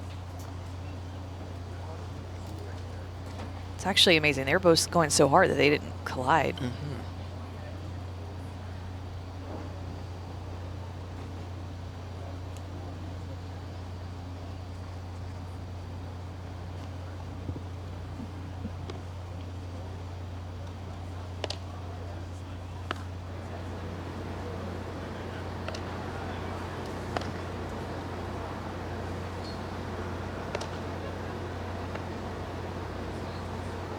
Oh, she tripped over her foot.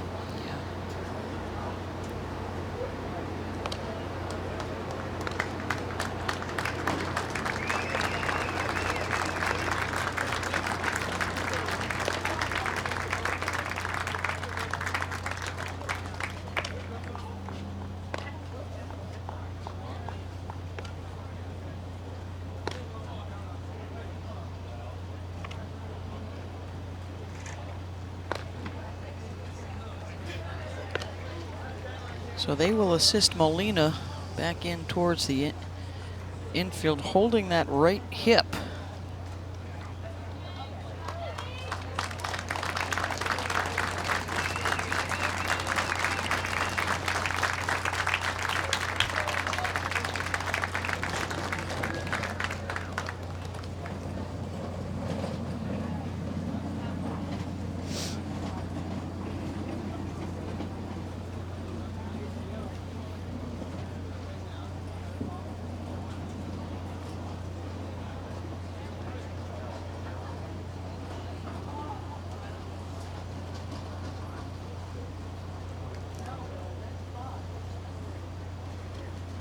The coaches are talking with the umpires that she still has her glove. Is she going to try and check back in right here?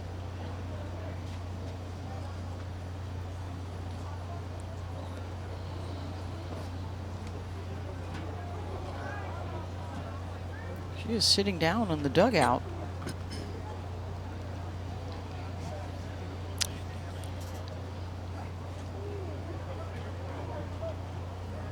Not sure how if you're given leeway in a situation like this to see if she can re-enter the game, or if you are required to put a replacement on, Right, so she left and allow her to re-enter. Right.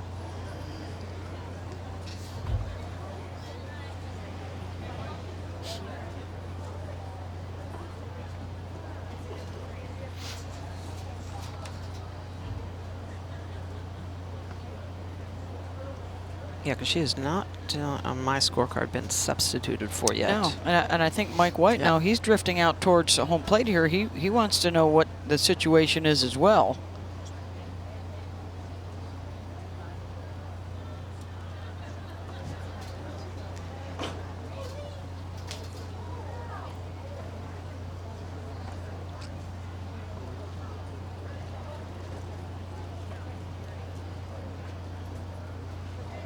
And now Cindy's talking with Mike.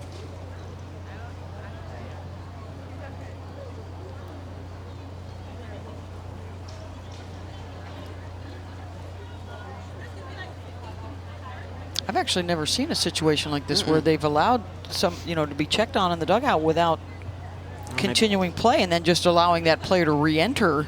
Maybe. She is up and going to try and run it off.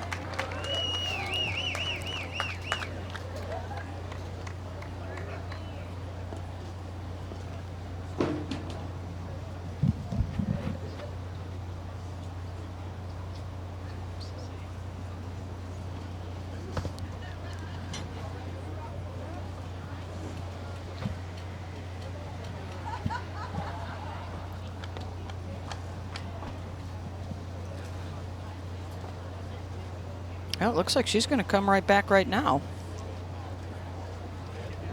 She tripped over her teammate. She went so far, but both of them came so far to try to catch that ball, and it was such a good effort,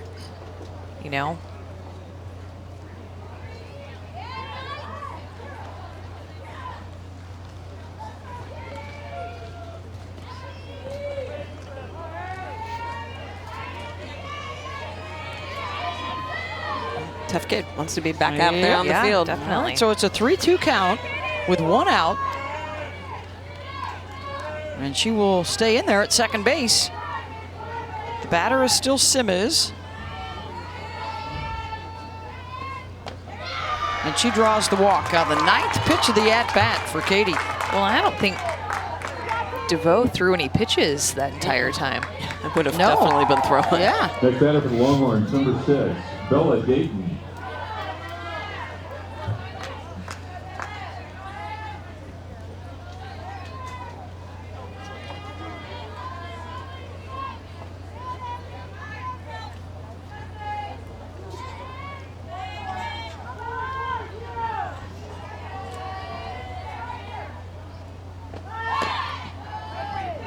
Dayton.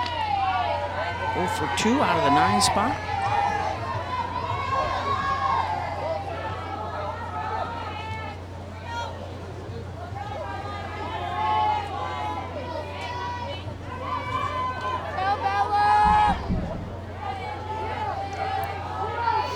Trying to turn this over, get another at bat for Jefferson, top of the lineup.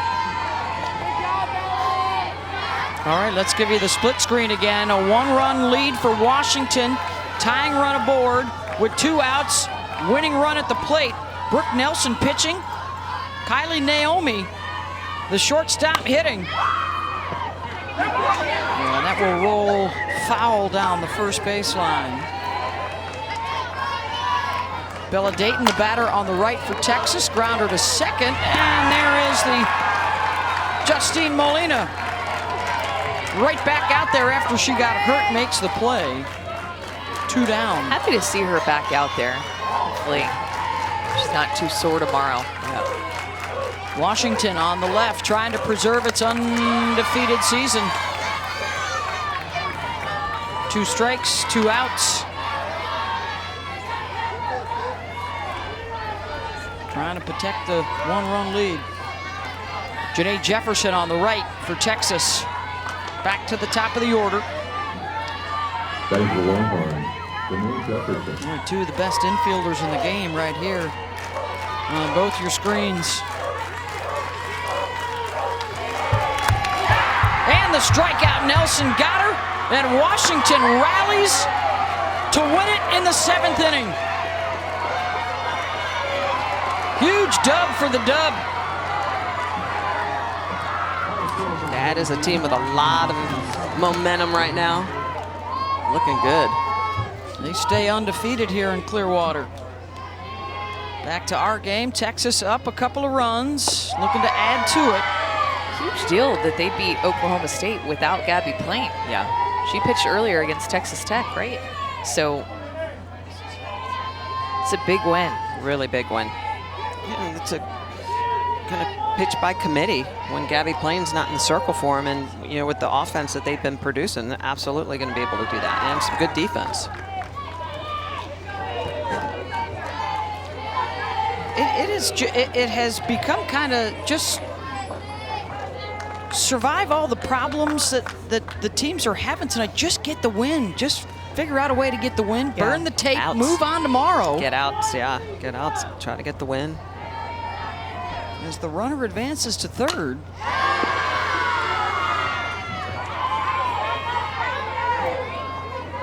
And another wild pitch. We've seen more today than I can remember, like in an entire year.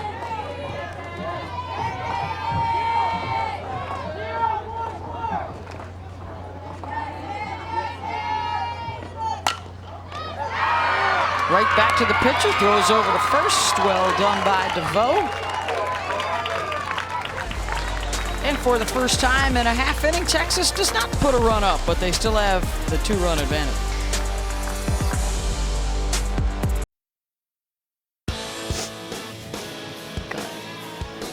Gorgeous shot of downtown Tampa and across the bay. St. Pete Clearwater. Tonight's miscellaneous stats for you. 2 pitching changes each. I think we've had twice as many catcher changes.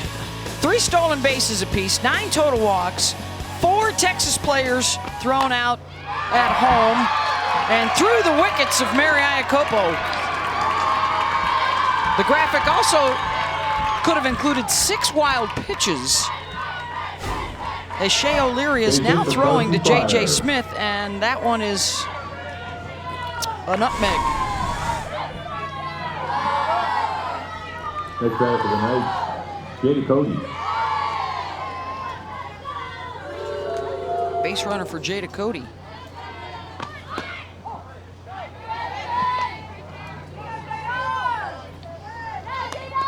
Waiting on the official score on that hit for Fryer. Cody, a single and an RBI double with a run scored.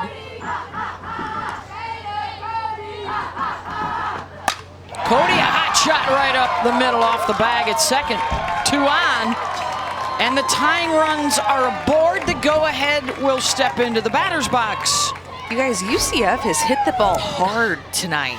Jada Cody, this ball just flies off of her bat. Remember, Michelle, we saw it yesterday whenever Kilconen got hit with the line drive. It's usually that outside pitch, more on the outside corner, that is just driven right back up the middle, and it's slightly elevated. Very elevated. Yeah, I agree. That's a ball that you've got to put that at the knees and let it drop down. You can't put it at the belt and let it drop to the knees. Shannon Doherty can change this with one swing here. A single and a double has also reached on a fielder's choice.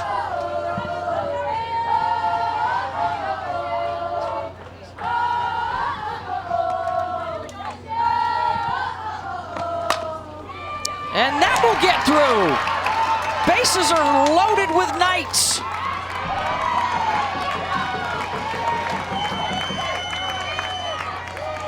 It started with the error on Iacopo, and now back-to-back singles.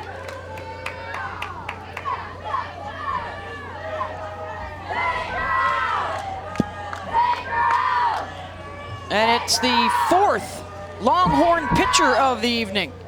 Sophia Simpson looking to come on.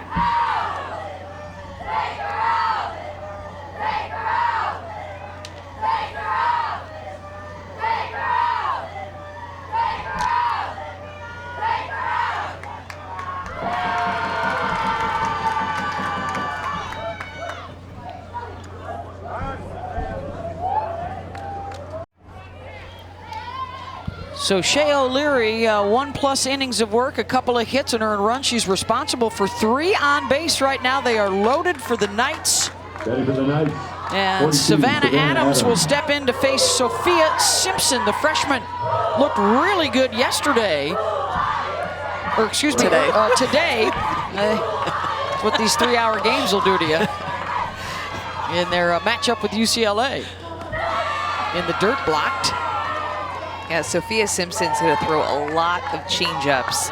It's going to put pressure, too, on J.J. Smith to keep it in front whenever she throws it in the dirt. With runners on base, just a 2-run lead for Texas.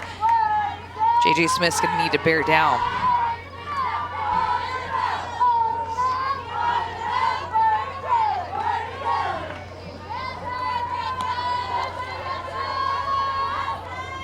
One to Adams. Another one low. Tying run at second base. The go-ahead at first here for the Knights.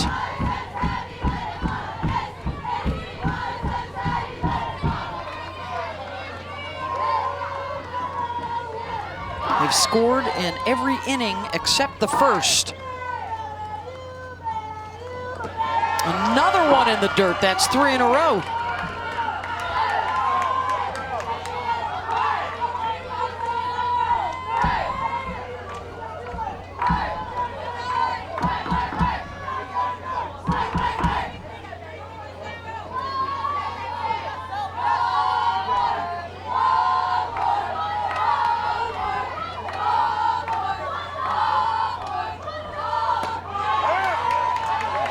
Adams, I think I'm taking again. Yeah. Put more pressure on the freshman and make a pitch.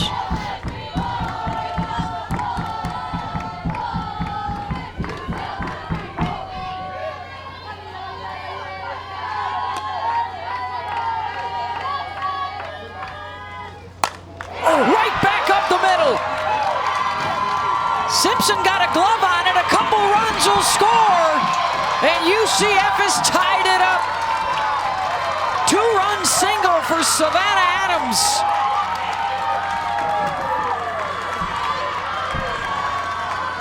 An absolute rocket right back up the middle. Wow, this ball comes down the middle, goes right back up the middle. Look at how close this is to hitting Simpson. Thank goodness her glove was up. It looks like it may have gone off of her visor. That ball is scorched. Wow. I don't know how it didn't hit her. No, that was scary.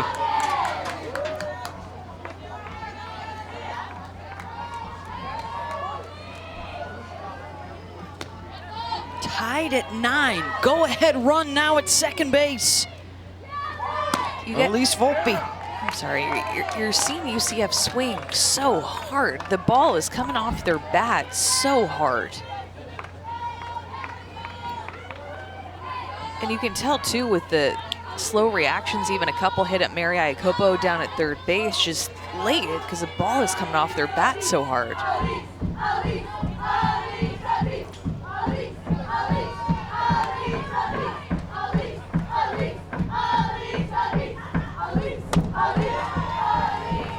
Rise ball misses high, 2-0.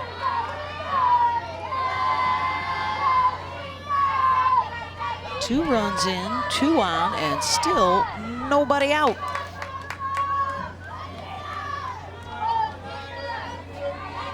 An error and 3 straight singles.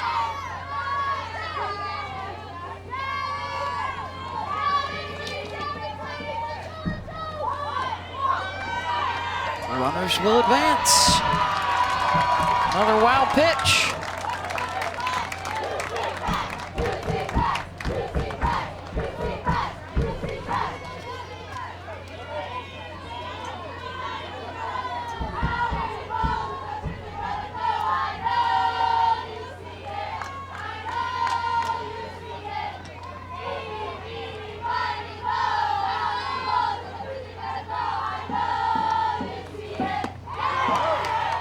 Drops that in for a strike at just 40 miles an hour.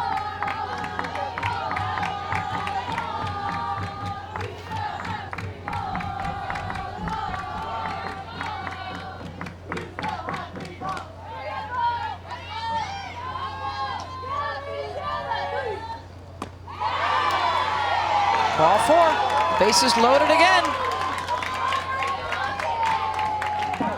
She may still be feeling the effects of this shot that I still don't know how it didn't miss her head. Right back up the middle, and I think you're right, Smitty, may have caught the visor. Tonight's number 27, Ashley Griffin. Man. It looked like it may have even just glanced off of her face. I mean, it got so close. Visor, but...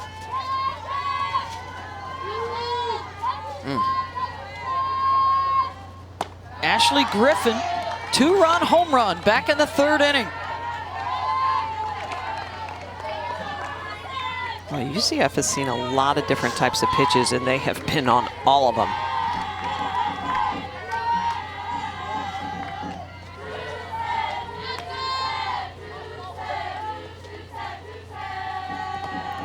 She is really struggling right now to find the zone. Here is Griffin's home run swing. Tattooed it. Yeah, it seems like forever ago. Her first career home run. She's a freshman. Love the story that Coach Cindy Ball Malone said of Ashley Griffin, of how she recruited her because she was watching her play in travel ball and she ripped a foul ball right into her shin. No one went to go see her. No one went to go check on her. She brushed it off and then hit a double in that at-bat and then a home run in the next at-bat. So she loved her toughness. Her dad's a football coach.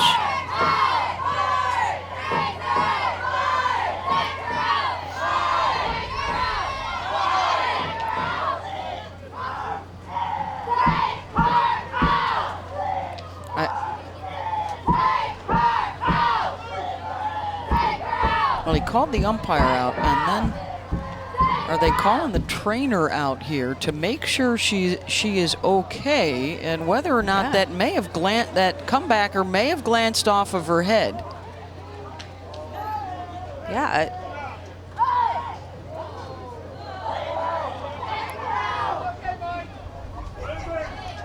Yeah, that's what it looked like to me, that it didn't just hit her visor, that it hit her face or the side of her head.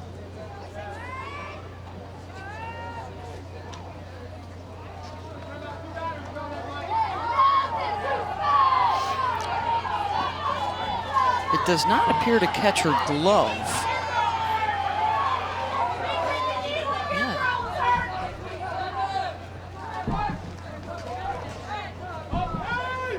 Did the spin change there coming off the It looks like it's side of her head? Yeah.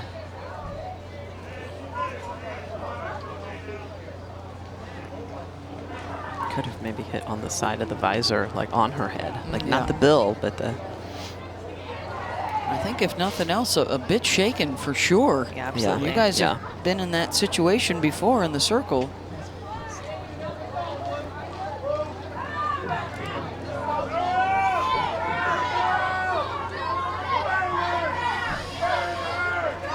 So now both sides have had a lengthy delay to check out an injured player. UCF's Molina was allowed to stay in the game at second base. And now Texas deciding what's going on here with Simpson. And it will appear that she will come out of the game.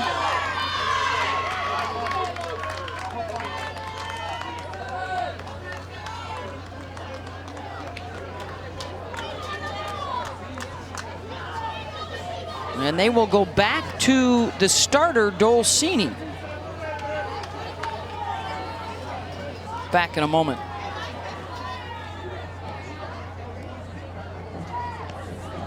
Longhorns as the pitcher is number 27, Haley Dolcini. So Haley Dolcini, who started the game, and then 3 other pitchers came on in relief. She is allowed to re-enter here to replace Simpson, after Sophia had to depart after facing a couple batters and possibly had a comeback or skid off the side of her visor or her head. The athletic trainers came out to look.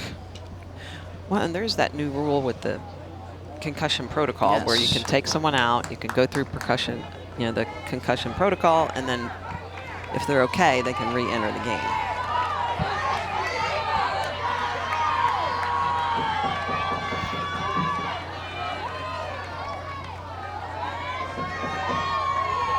Dolcini has to switch her card and her wristband. And we will resume with a 2-0 count to Ashley Griffin. Griffin's 2-run home run, by the way, that we showed you before the break was off of Dolcini back in that 3rd inning.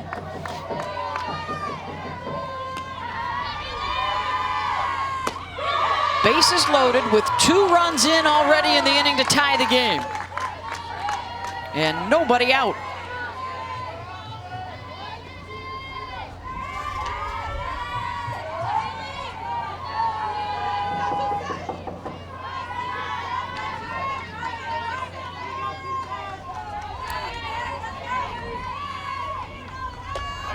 And another wild pitch.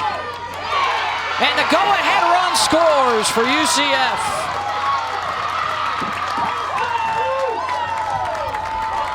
Dolcini doesn't look that warm to me.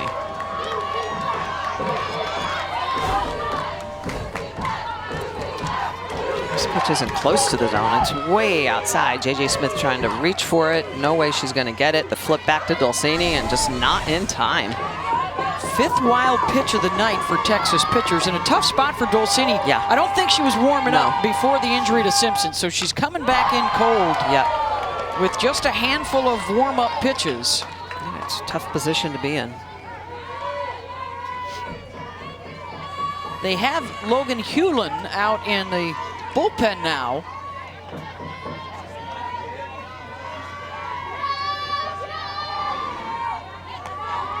Two runners still in scoring position. Oh, what a wild game tonight.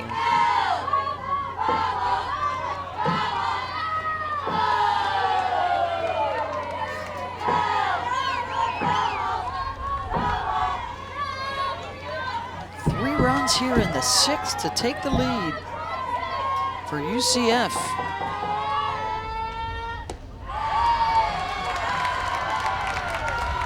Back-to-back walks, bases are loaded again.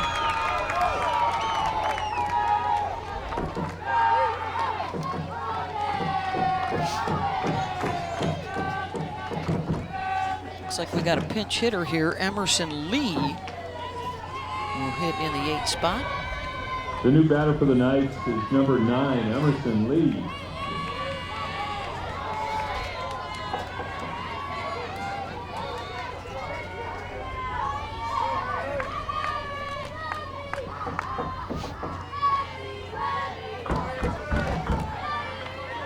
another freshman getting an opportunity here with the bases loaded, no outs. Her job right now just to put the ball in the air to the outfield, sacrifice fly, rip a shot. I mean, we've seen UCF really do it all. Emerson looking for her first collegiate hit. Can you imagine if it comes with the bases loaded? She won't forget it. I don't know that you ever forget your first collegiate hit.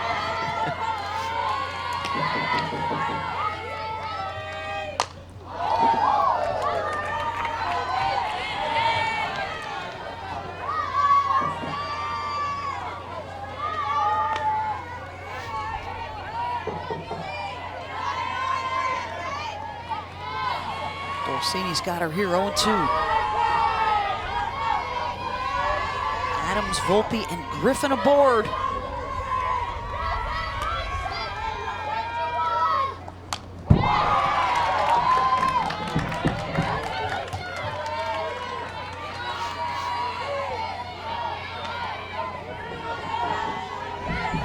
What a moment for Lee. Sitting on that bench for the last 2.5 hours and coming in cold here with the bases loaded, fighting off a couple of 0-2 pitches.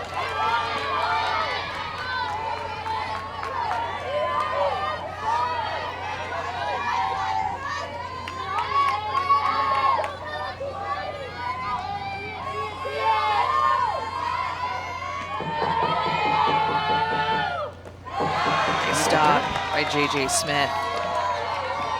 Prevent another wild pitch.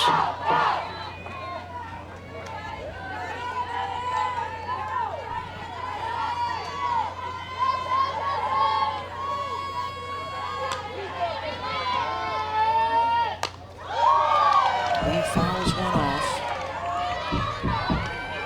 2 runs have already scored on wild pitches. They had the 2-run second inning when they scored twice on 5 errors.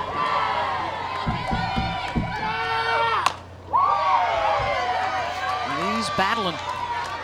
Wow. Great at bat.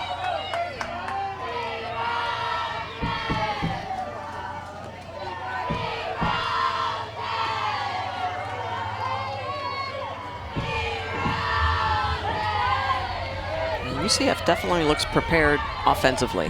They are taking their hacks, understand the zone. Just a good take on a 1-2 pitch for a freshman. It's so easy to, as you mentioned, reach your booty out and swing at that, right? Booty lean, Michelle, booty lean. Booty lean swing.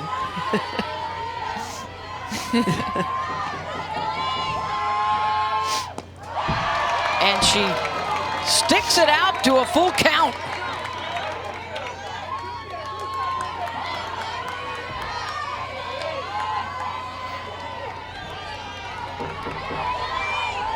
Tenth pitch of this at-bat after Emerson Lee was down 0-2.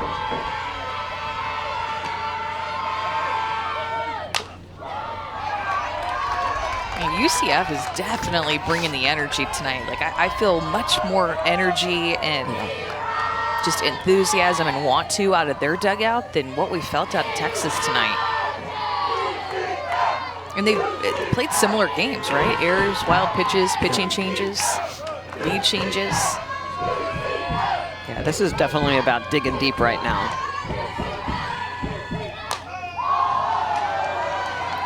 And Dulcini, when she was at Fresno State, she was known for that really good hopping rise ball. We haven't really seen her use that effectively. Now, granted, she's given up a couple of long balls, but sometimes you got to go back to that pitch that got you to the dance. 12th pitch of this at-bat. And Emerson Lee draws the walk and a run comes in. What a pinch hit. At-bat for Lee.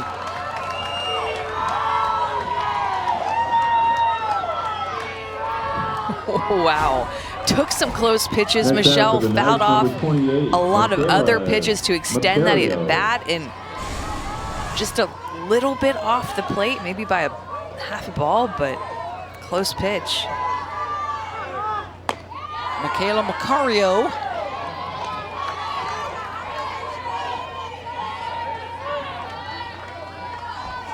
A 4-run sixth to take the lead. Nobody out. Bases juiced.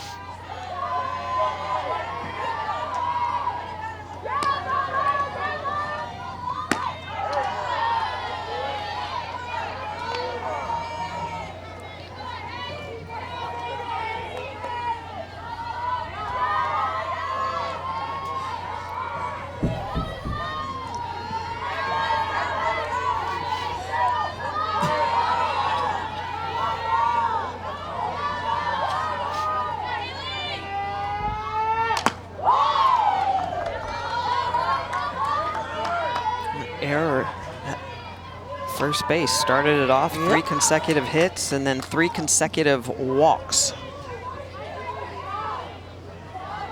Throw in a couple wild pitches. Throw in the 2-run single from Savannah Adams. And no outs. Is that right? Yes. My scorecard's messy. Yeah. Volpe, no outs. Griffin, and Lee are on base.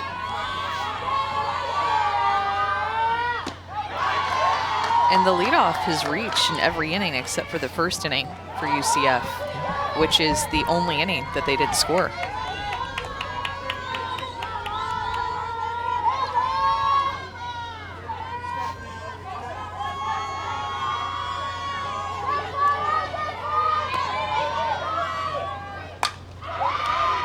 Base hit. 1 run is in. Another coming to the plate. The throw. Not in time. Griffin slides in safely, and they pad the lead. The number 9 hitter, Michaela Macario, the 2-run single.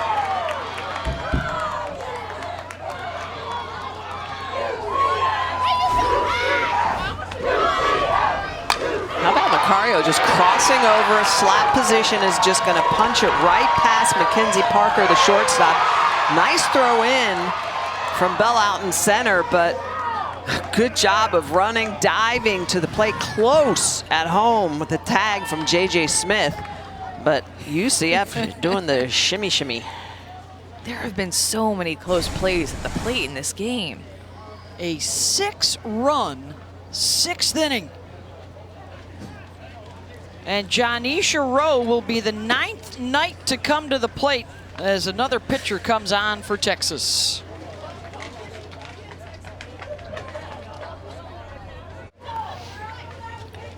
The new batter for the night. Logan number 1, Hulan comes on. Ronald.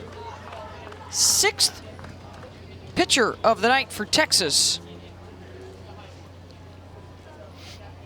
UCF has put up 13, a big 6-run 6th.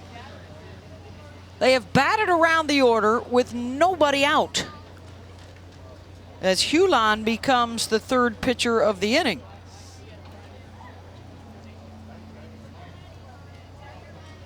Threw an inning and a 1/3 against Florida State yesterday. And this will be her 4th appearance of the season, has thrown 10 innings.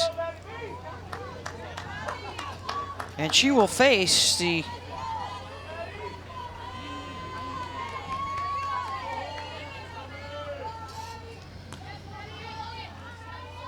Maddie Bejarano, who is in for Janisha Rowe at the top of the order.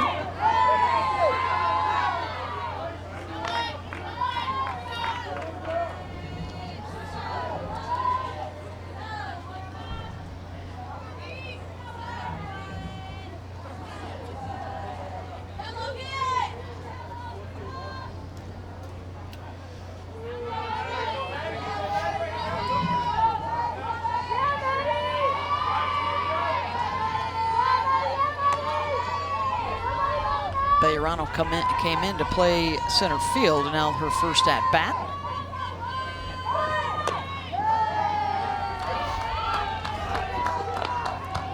Molina at second, Macario at first.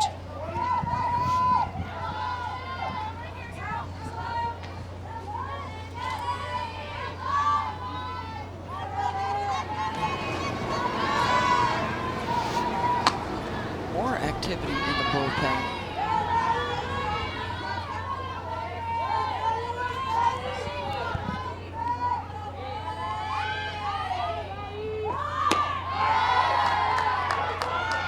The throw down to second, and the tag is applied, and the base runner is out.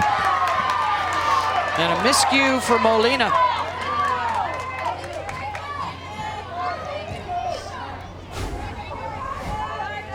I can see. And really no need for it. Yeah. Don't need to be that far off the base. And J.J. Smith is pumped. That's the first out. Yeah, it's Emerson Lee, I think, trying to get off the bag. Yeah, Lee, excuse me. Just no reason to stop your momentum and give Texas something to be feeling good about. well, especially on that next pitch, you could have ended up at third. Yeah. Macario over to second. Wild pitch.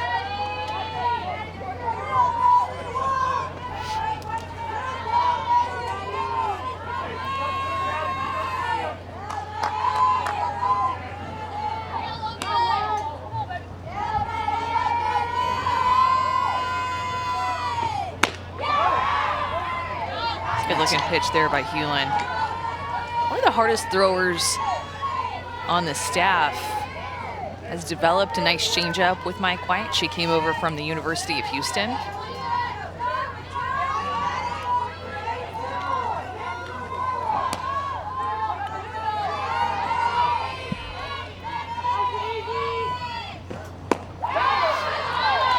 And gets the strikeout, 2 down. No, that's just about locating. Getting that second out. Next batter for the Knights, number 35, Carson Pryor.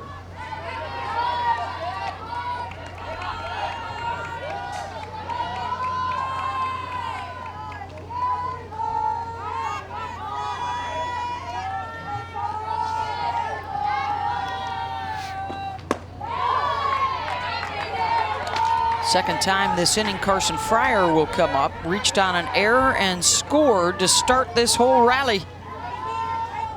They were down 9-7 when it started a half an hour ago.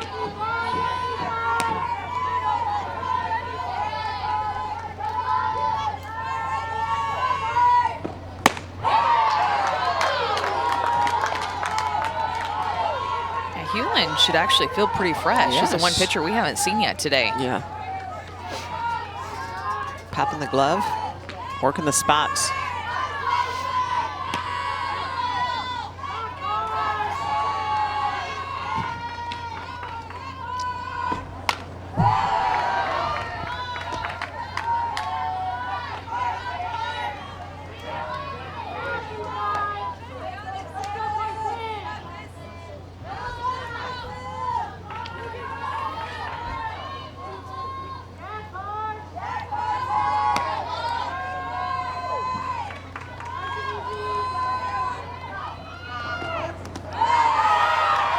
Runner goes, sliding in safe at third.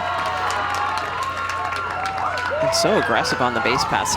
Second that ball is on the dirt, they are taking off. Really good react. So look at the way her body language and her body momentum. She sees the ball in the dirt. She doesn't stop. She continues on. Look at this. It's textbook. As soon as she sees the ball hit the dirt, she's taking the extra 60 feet. Never moves or changes those hips. It's a big deal because oftentimes you don't see that. Well, and that's why it's a big deal. Score as a result of the strong base running from Macario. And that one scored a pass ball. A 7-run 6th inning. You can tell the freshmen are hungry, right? That's what Coach talked about. And she manufactured that run. Looked like she was set up on the outside corner. That pitch that was low and in, tough to handle. I find it interesting, a lot of catchers are doing that now. They're taking one knee to the dirt to try to give a lower zone, but they're not catching balls. It finally ends for Texas, but damage done by UCF with 7 runs in and a 14-9 lead.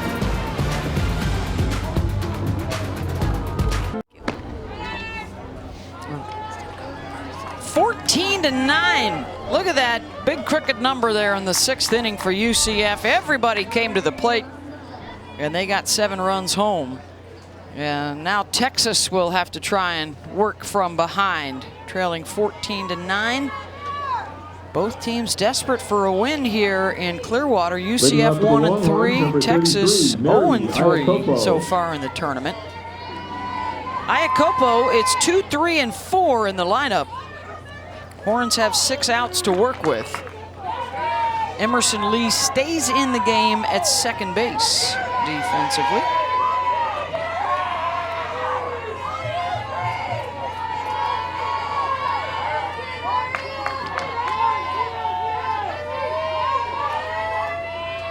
Can Angelina DeVoe take care of business?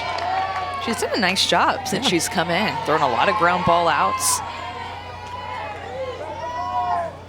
And it's interesting, if you look through this tournament, the pitchers that have been successful, like how have they gotten out? So it's really what it's about. Have they made speeds, they hit spots, they work from ahead. Their defenses help them. Well, and comes in at 57 miles an hour. She does things a little bit differently than the other pitchers that we've seen who have thrown 65 plus. And Coach Cindy Ball Malone told us she's going to annoy people. I mean, if she's throwing harder than 61, then that's too hard. for her spin and execution of pitches.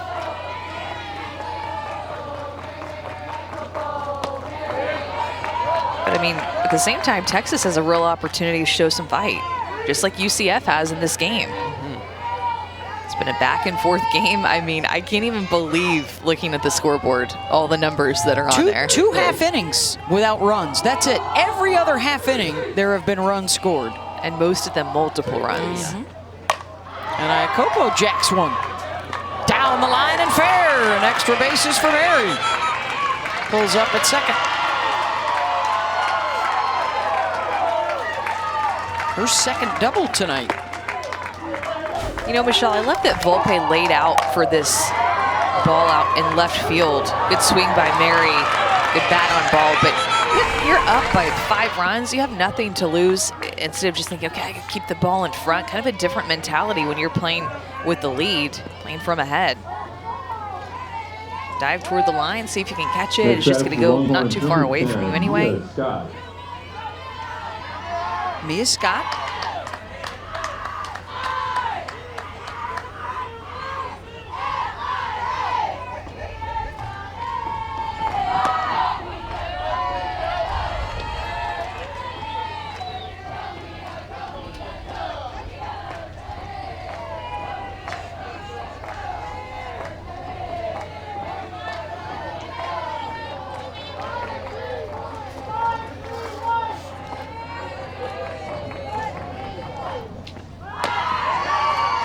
Oh, Iacopo's got to hustle back into the bag.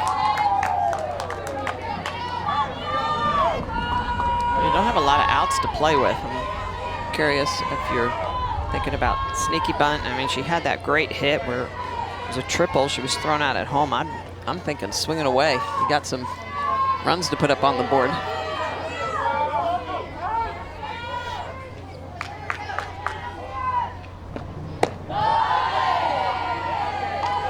Remember, too, they have had 4 base runners thrown out at the plate tonight.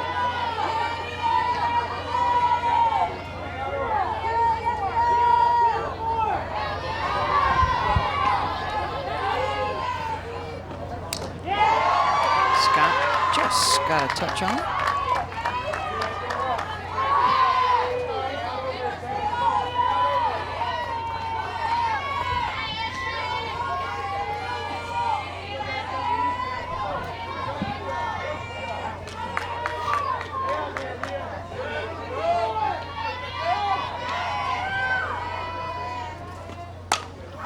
Grounded to second, play over to first.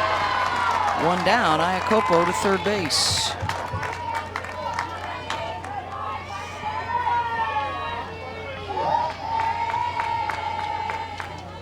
Next out for Longhorns, number 9, Mackenzie Parker.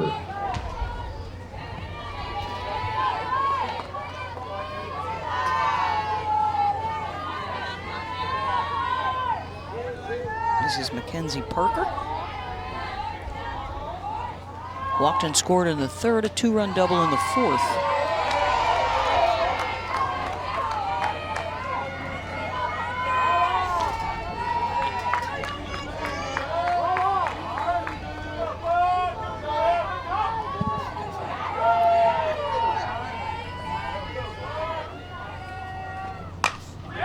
Base hit, and it'll score Iacopo. And Texas gets one back. Texas showing that fight. It's really what they wanted to do. He got punched in the face, and they're punching right back. Parker's going to get a pitch on the outside corner, just puts it on the green. Good job, Volpe. Diving out. I don't think she catches that if she doesn't lay out for it. So good job of getting that ball and keeping Parker at first. Third ribby for McKenzie. And that'll bring up Courtney Day.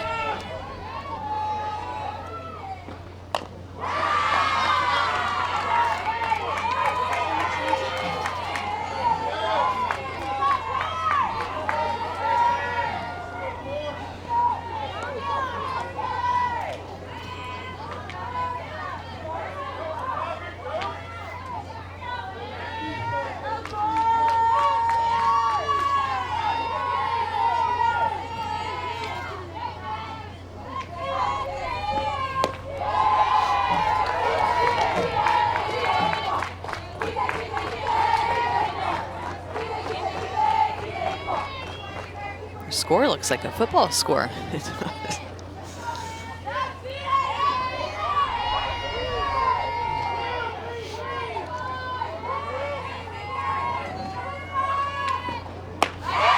Nice with the off speed, 1 and 2. I think this is the most amount of runs I've ever called, like a game.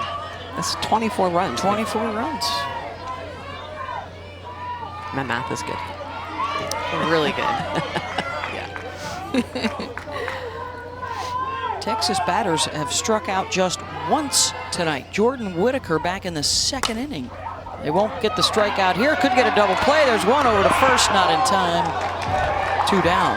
Doherty was trying to make that stretch again. Different angle than the play that we had earlier in this game. Macario, I like her hands though at shortstop. She was really confident staying down on this ground ball, knew exactly what she wanted to do with it, and then turned it. And Emerson Lee, too, the throw offline a little bit because I think she was worried about Parker coming into the bag. Yeah, I think that's when you have to clear through. You got to run through that as a second baseman so that you have a clear path to the throw. 2 down, Lauren Burke.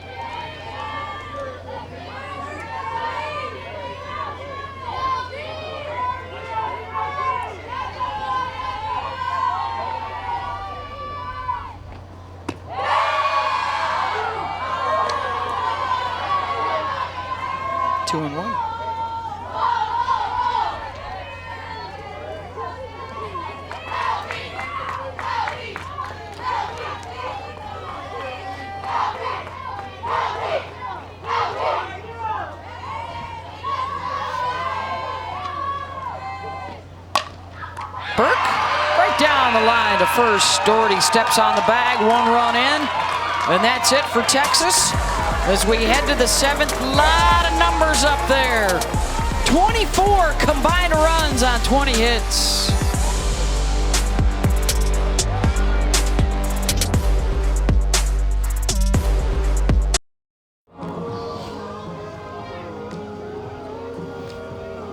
Lovely shot of the moon over St. Pete Clearwater, where the St. Pete Clearwater Elite Invitational presented by Wilson.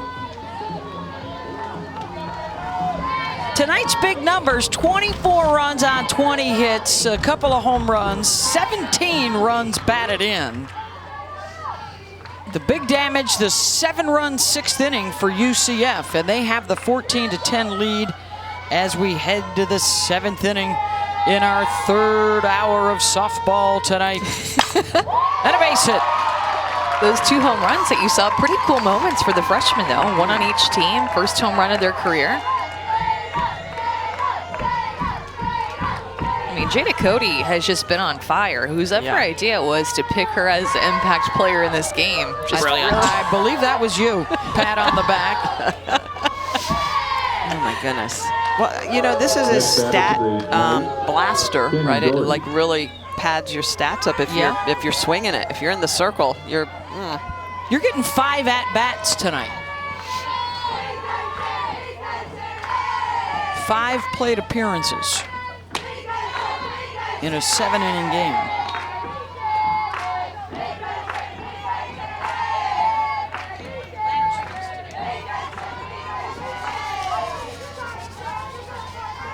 I mean, the pitch counts are high, but they're spread out over 9, right? 8 different arms.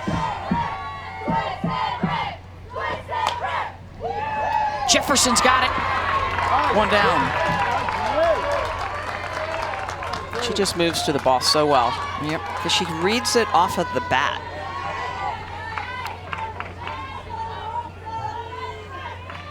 This is the 74th plate appearance for the 2 teams tonight. Wow. Next batter for the night. 74th. What do you get, 27 outs? 21. 21 outs a game? 21 outs.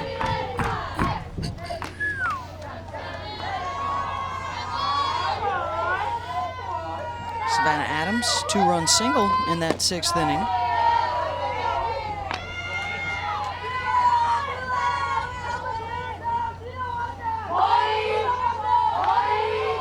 And then Elise Volpe on deck. Elise will come to the plate for the 3rd inning in a row.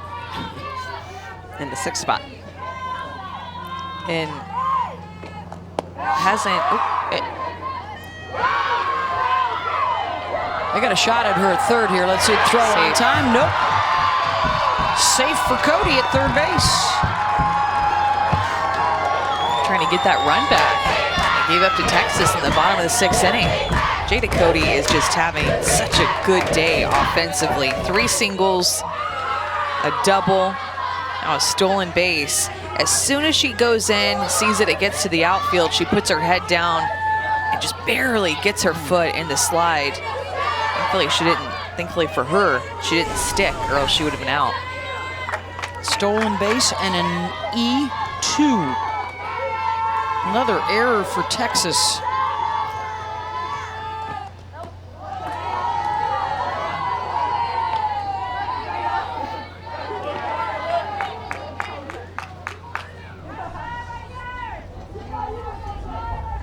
So that's a combined 11 errors for the 2 sides tonight. The wild pitches are off the charts.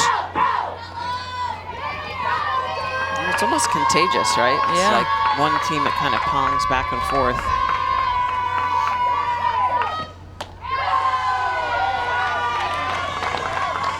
Adams walks.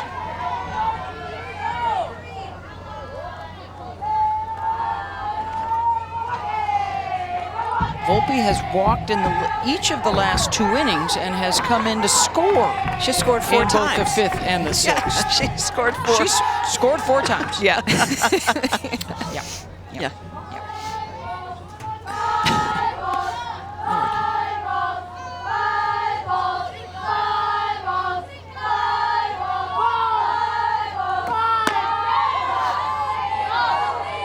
And with a loss, Texas would go 0-4 in this tournament up to this point.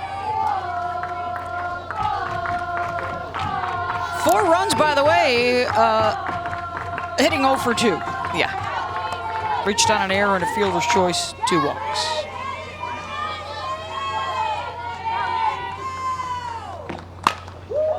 Ooh. If you're still here at this game, do you think that you're just probably related to the players?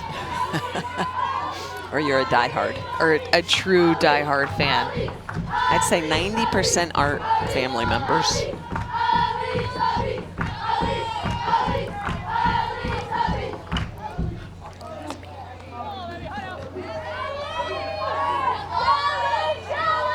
Two from Hulan.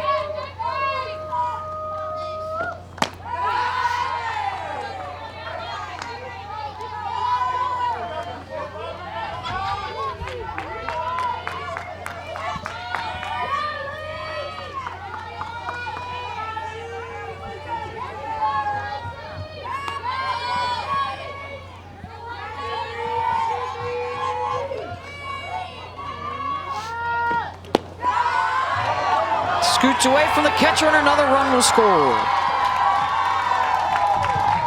Cody comes in for the third time tonight. 15-10 on the wild pitch.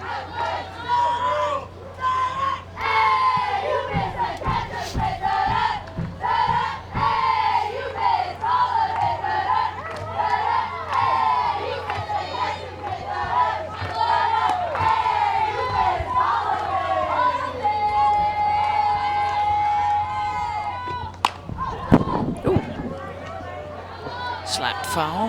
That might hit the microphone. I just didn't expect this game to be this way. I didn't expect Texas to get off to this slow start with so much talent and potential that they have on their team. Great freshman class, big time transfers coming in. Well, remember, they jumped out. They were winning this game. 7-4. Before the wheels fell.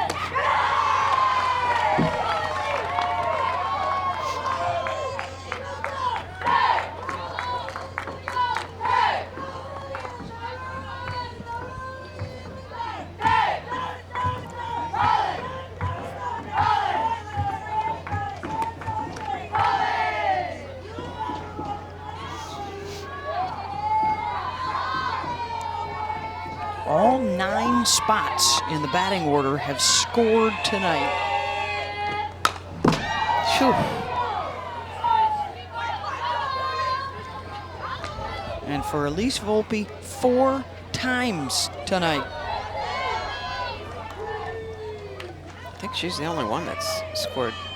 Yeah, Cody's got 3 times. Yeah.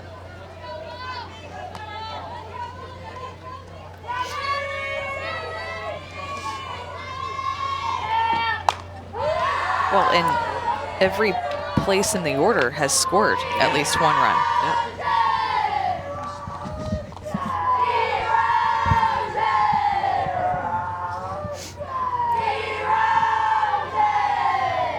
Tracking down a foul ball over there, is that?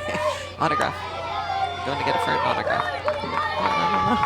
Good hustle. Yeah.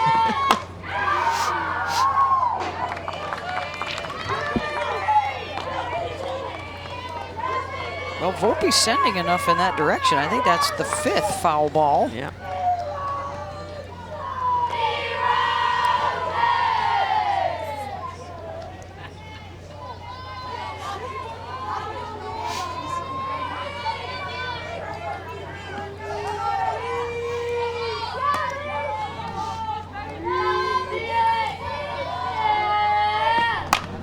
Volpe.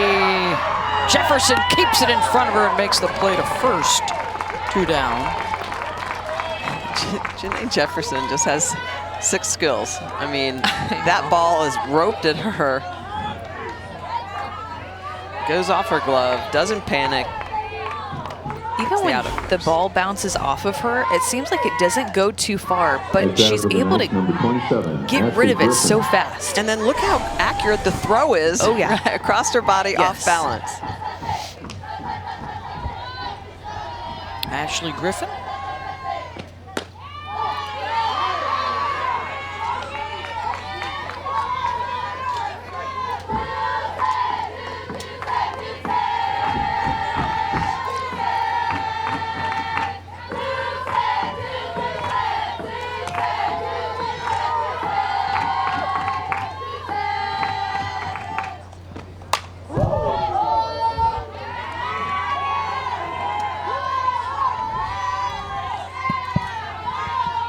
Got the ball. Yeah, she got the ball.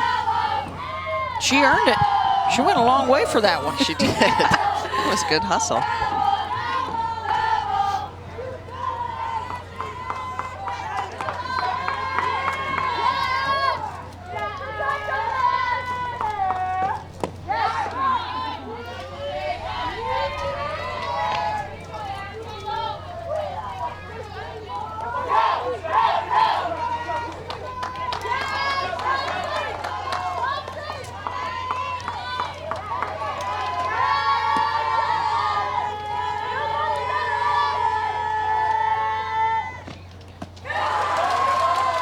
Blocked in the dirt, 2-2.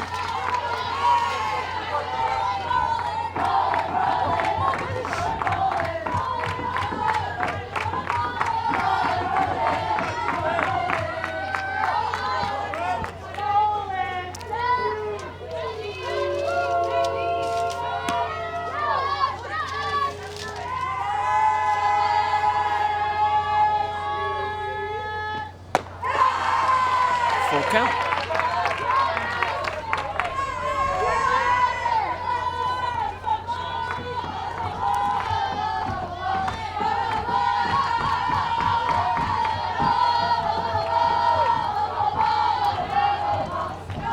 Trying to pick up one more at third with Adams.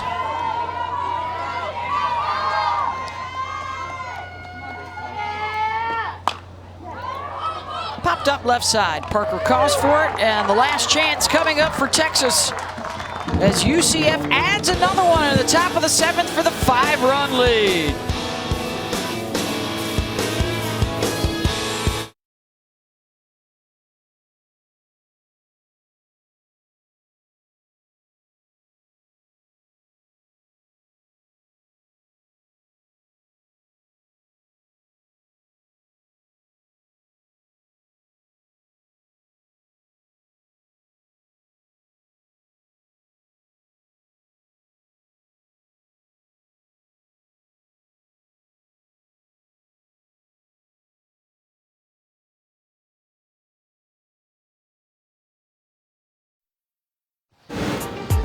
Well, this would be a lot closer had not UCF thrown out 4 Longhorns at the plate. Once in the first, and then a couple of times in the 3rd inning.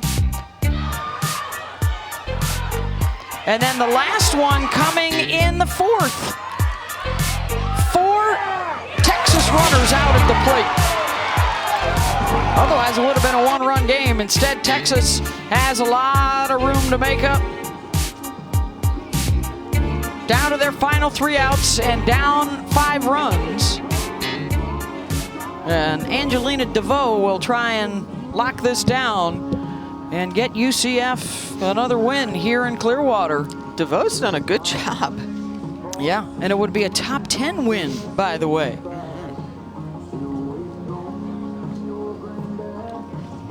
That would go along with a win over Georgia last week. They have Florida State tomorrow. They still have Florida and Virginia Tech in their non-conference schedule to come.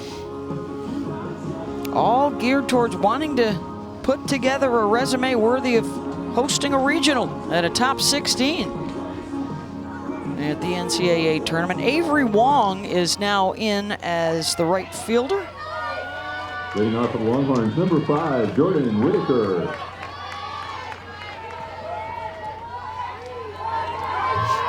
I think this is my messiest scorecard ever. Ever. Bottom of the order here for Texas. I might post a picture on Instagram. They have been forced to use 1, 2, 3, 4, 5, 6.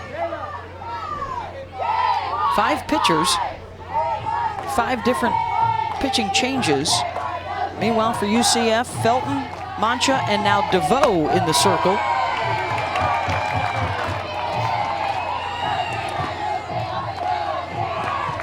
Almost every position has had multiple players. There's been 3 different right fielders, 2 different center fielders, 2 different third baseman, second, 3 different catchers. Almost as many catching changes for both sides as pitching changes. Yeah, Volpe has held it down in left field because all she does is score runs.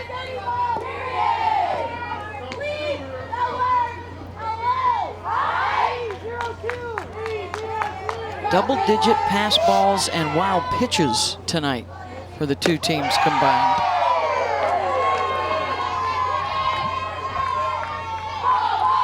Like the fight that you've seen out of UCF tonight, and honestly, we've kind of grown accustomed to it. The first game of the season, they had that walk-off home run against Georgia, ranked win for them. That's when you knew softball was back and it was going to be a good season, right? One of the first games of the season is a walk-off home run.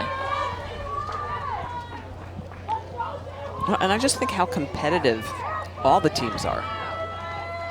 Yeah. I think this is definitely the year of the big bat. I mean, it's going to be a tough year to be in the circle.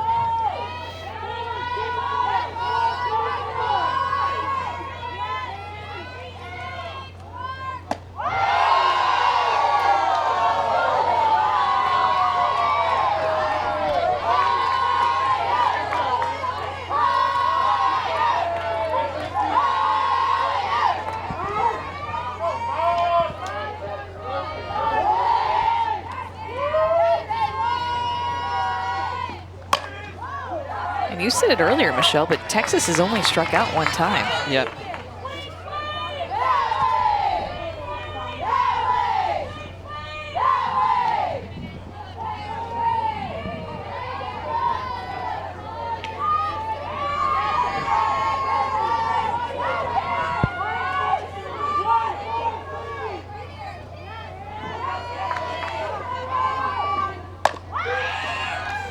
That'll stay fair inside the line. One down.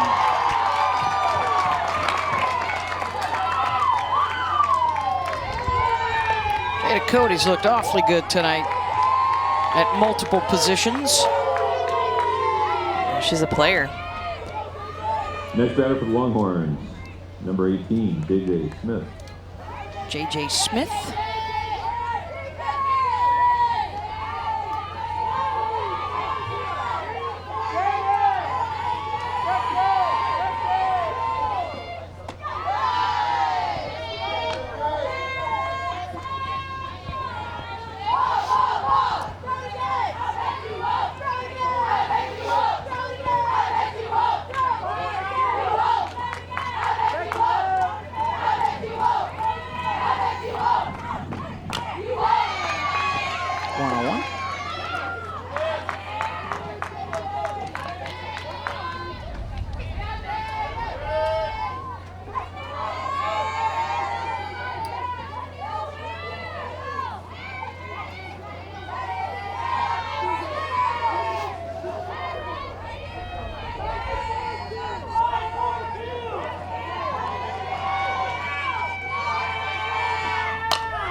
Backhanded at first, 2 down. Oh my. Could this be the... No, don't say it. Don't complete that thought. I didn't. You knew where I was going. Next batter for the Longhorns, number 6, Bella Dayton. Bella Dayton down to their final out. This is the 45th hitter to come to the plate for Texas tonight.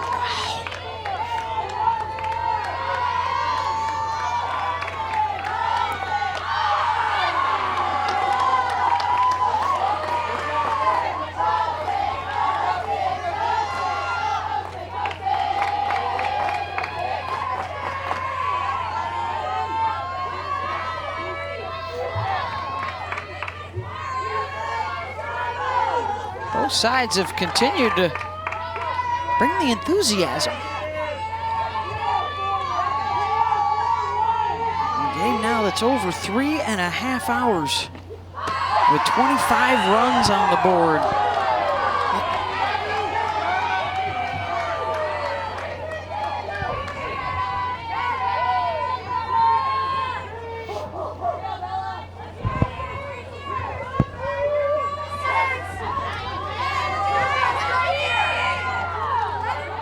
Trying to lock down a top 10 win for UCF. Grounded to second, over to first, got her, and the Knights upset Texas 15-10.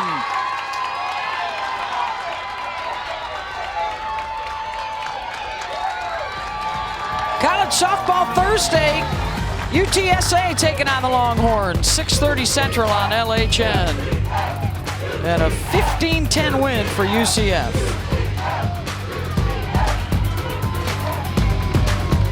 The final score, UCF 15, Texas 10. Both teams are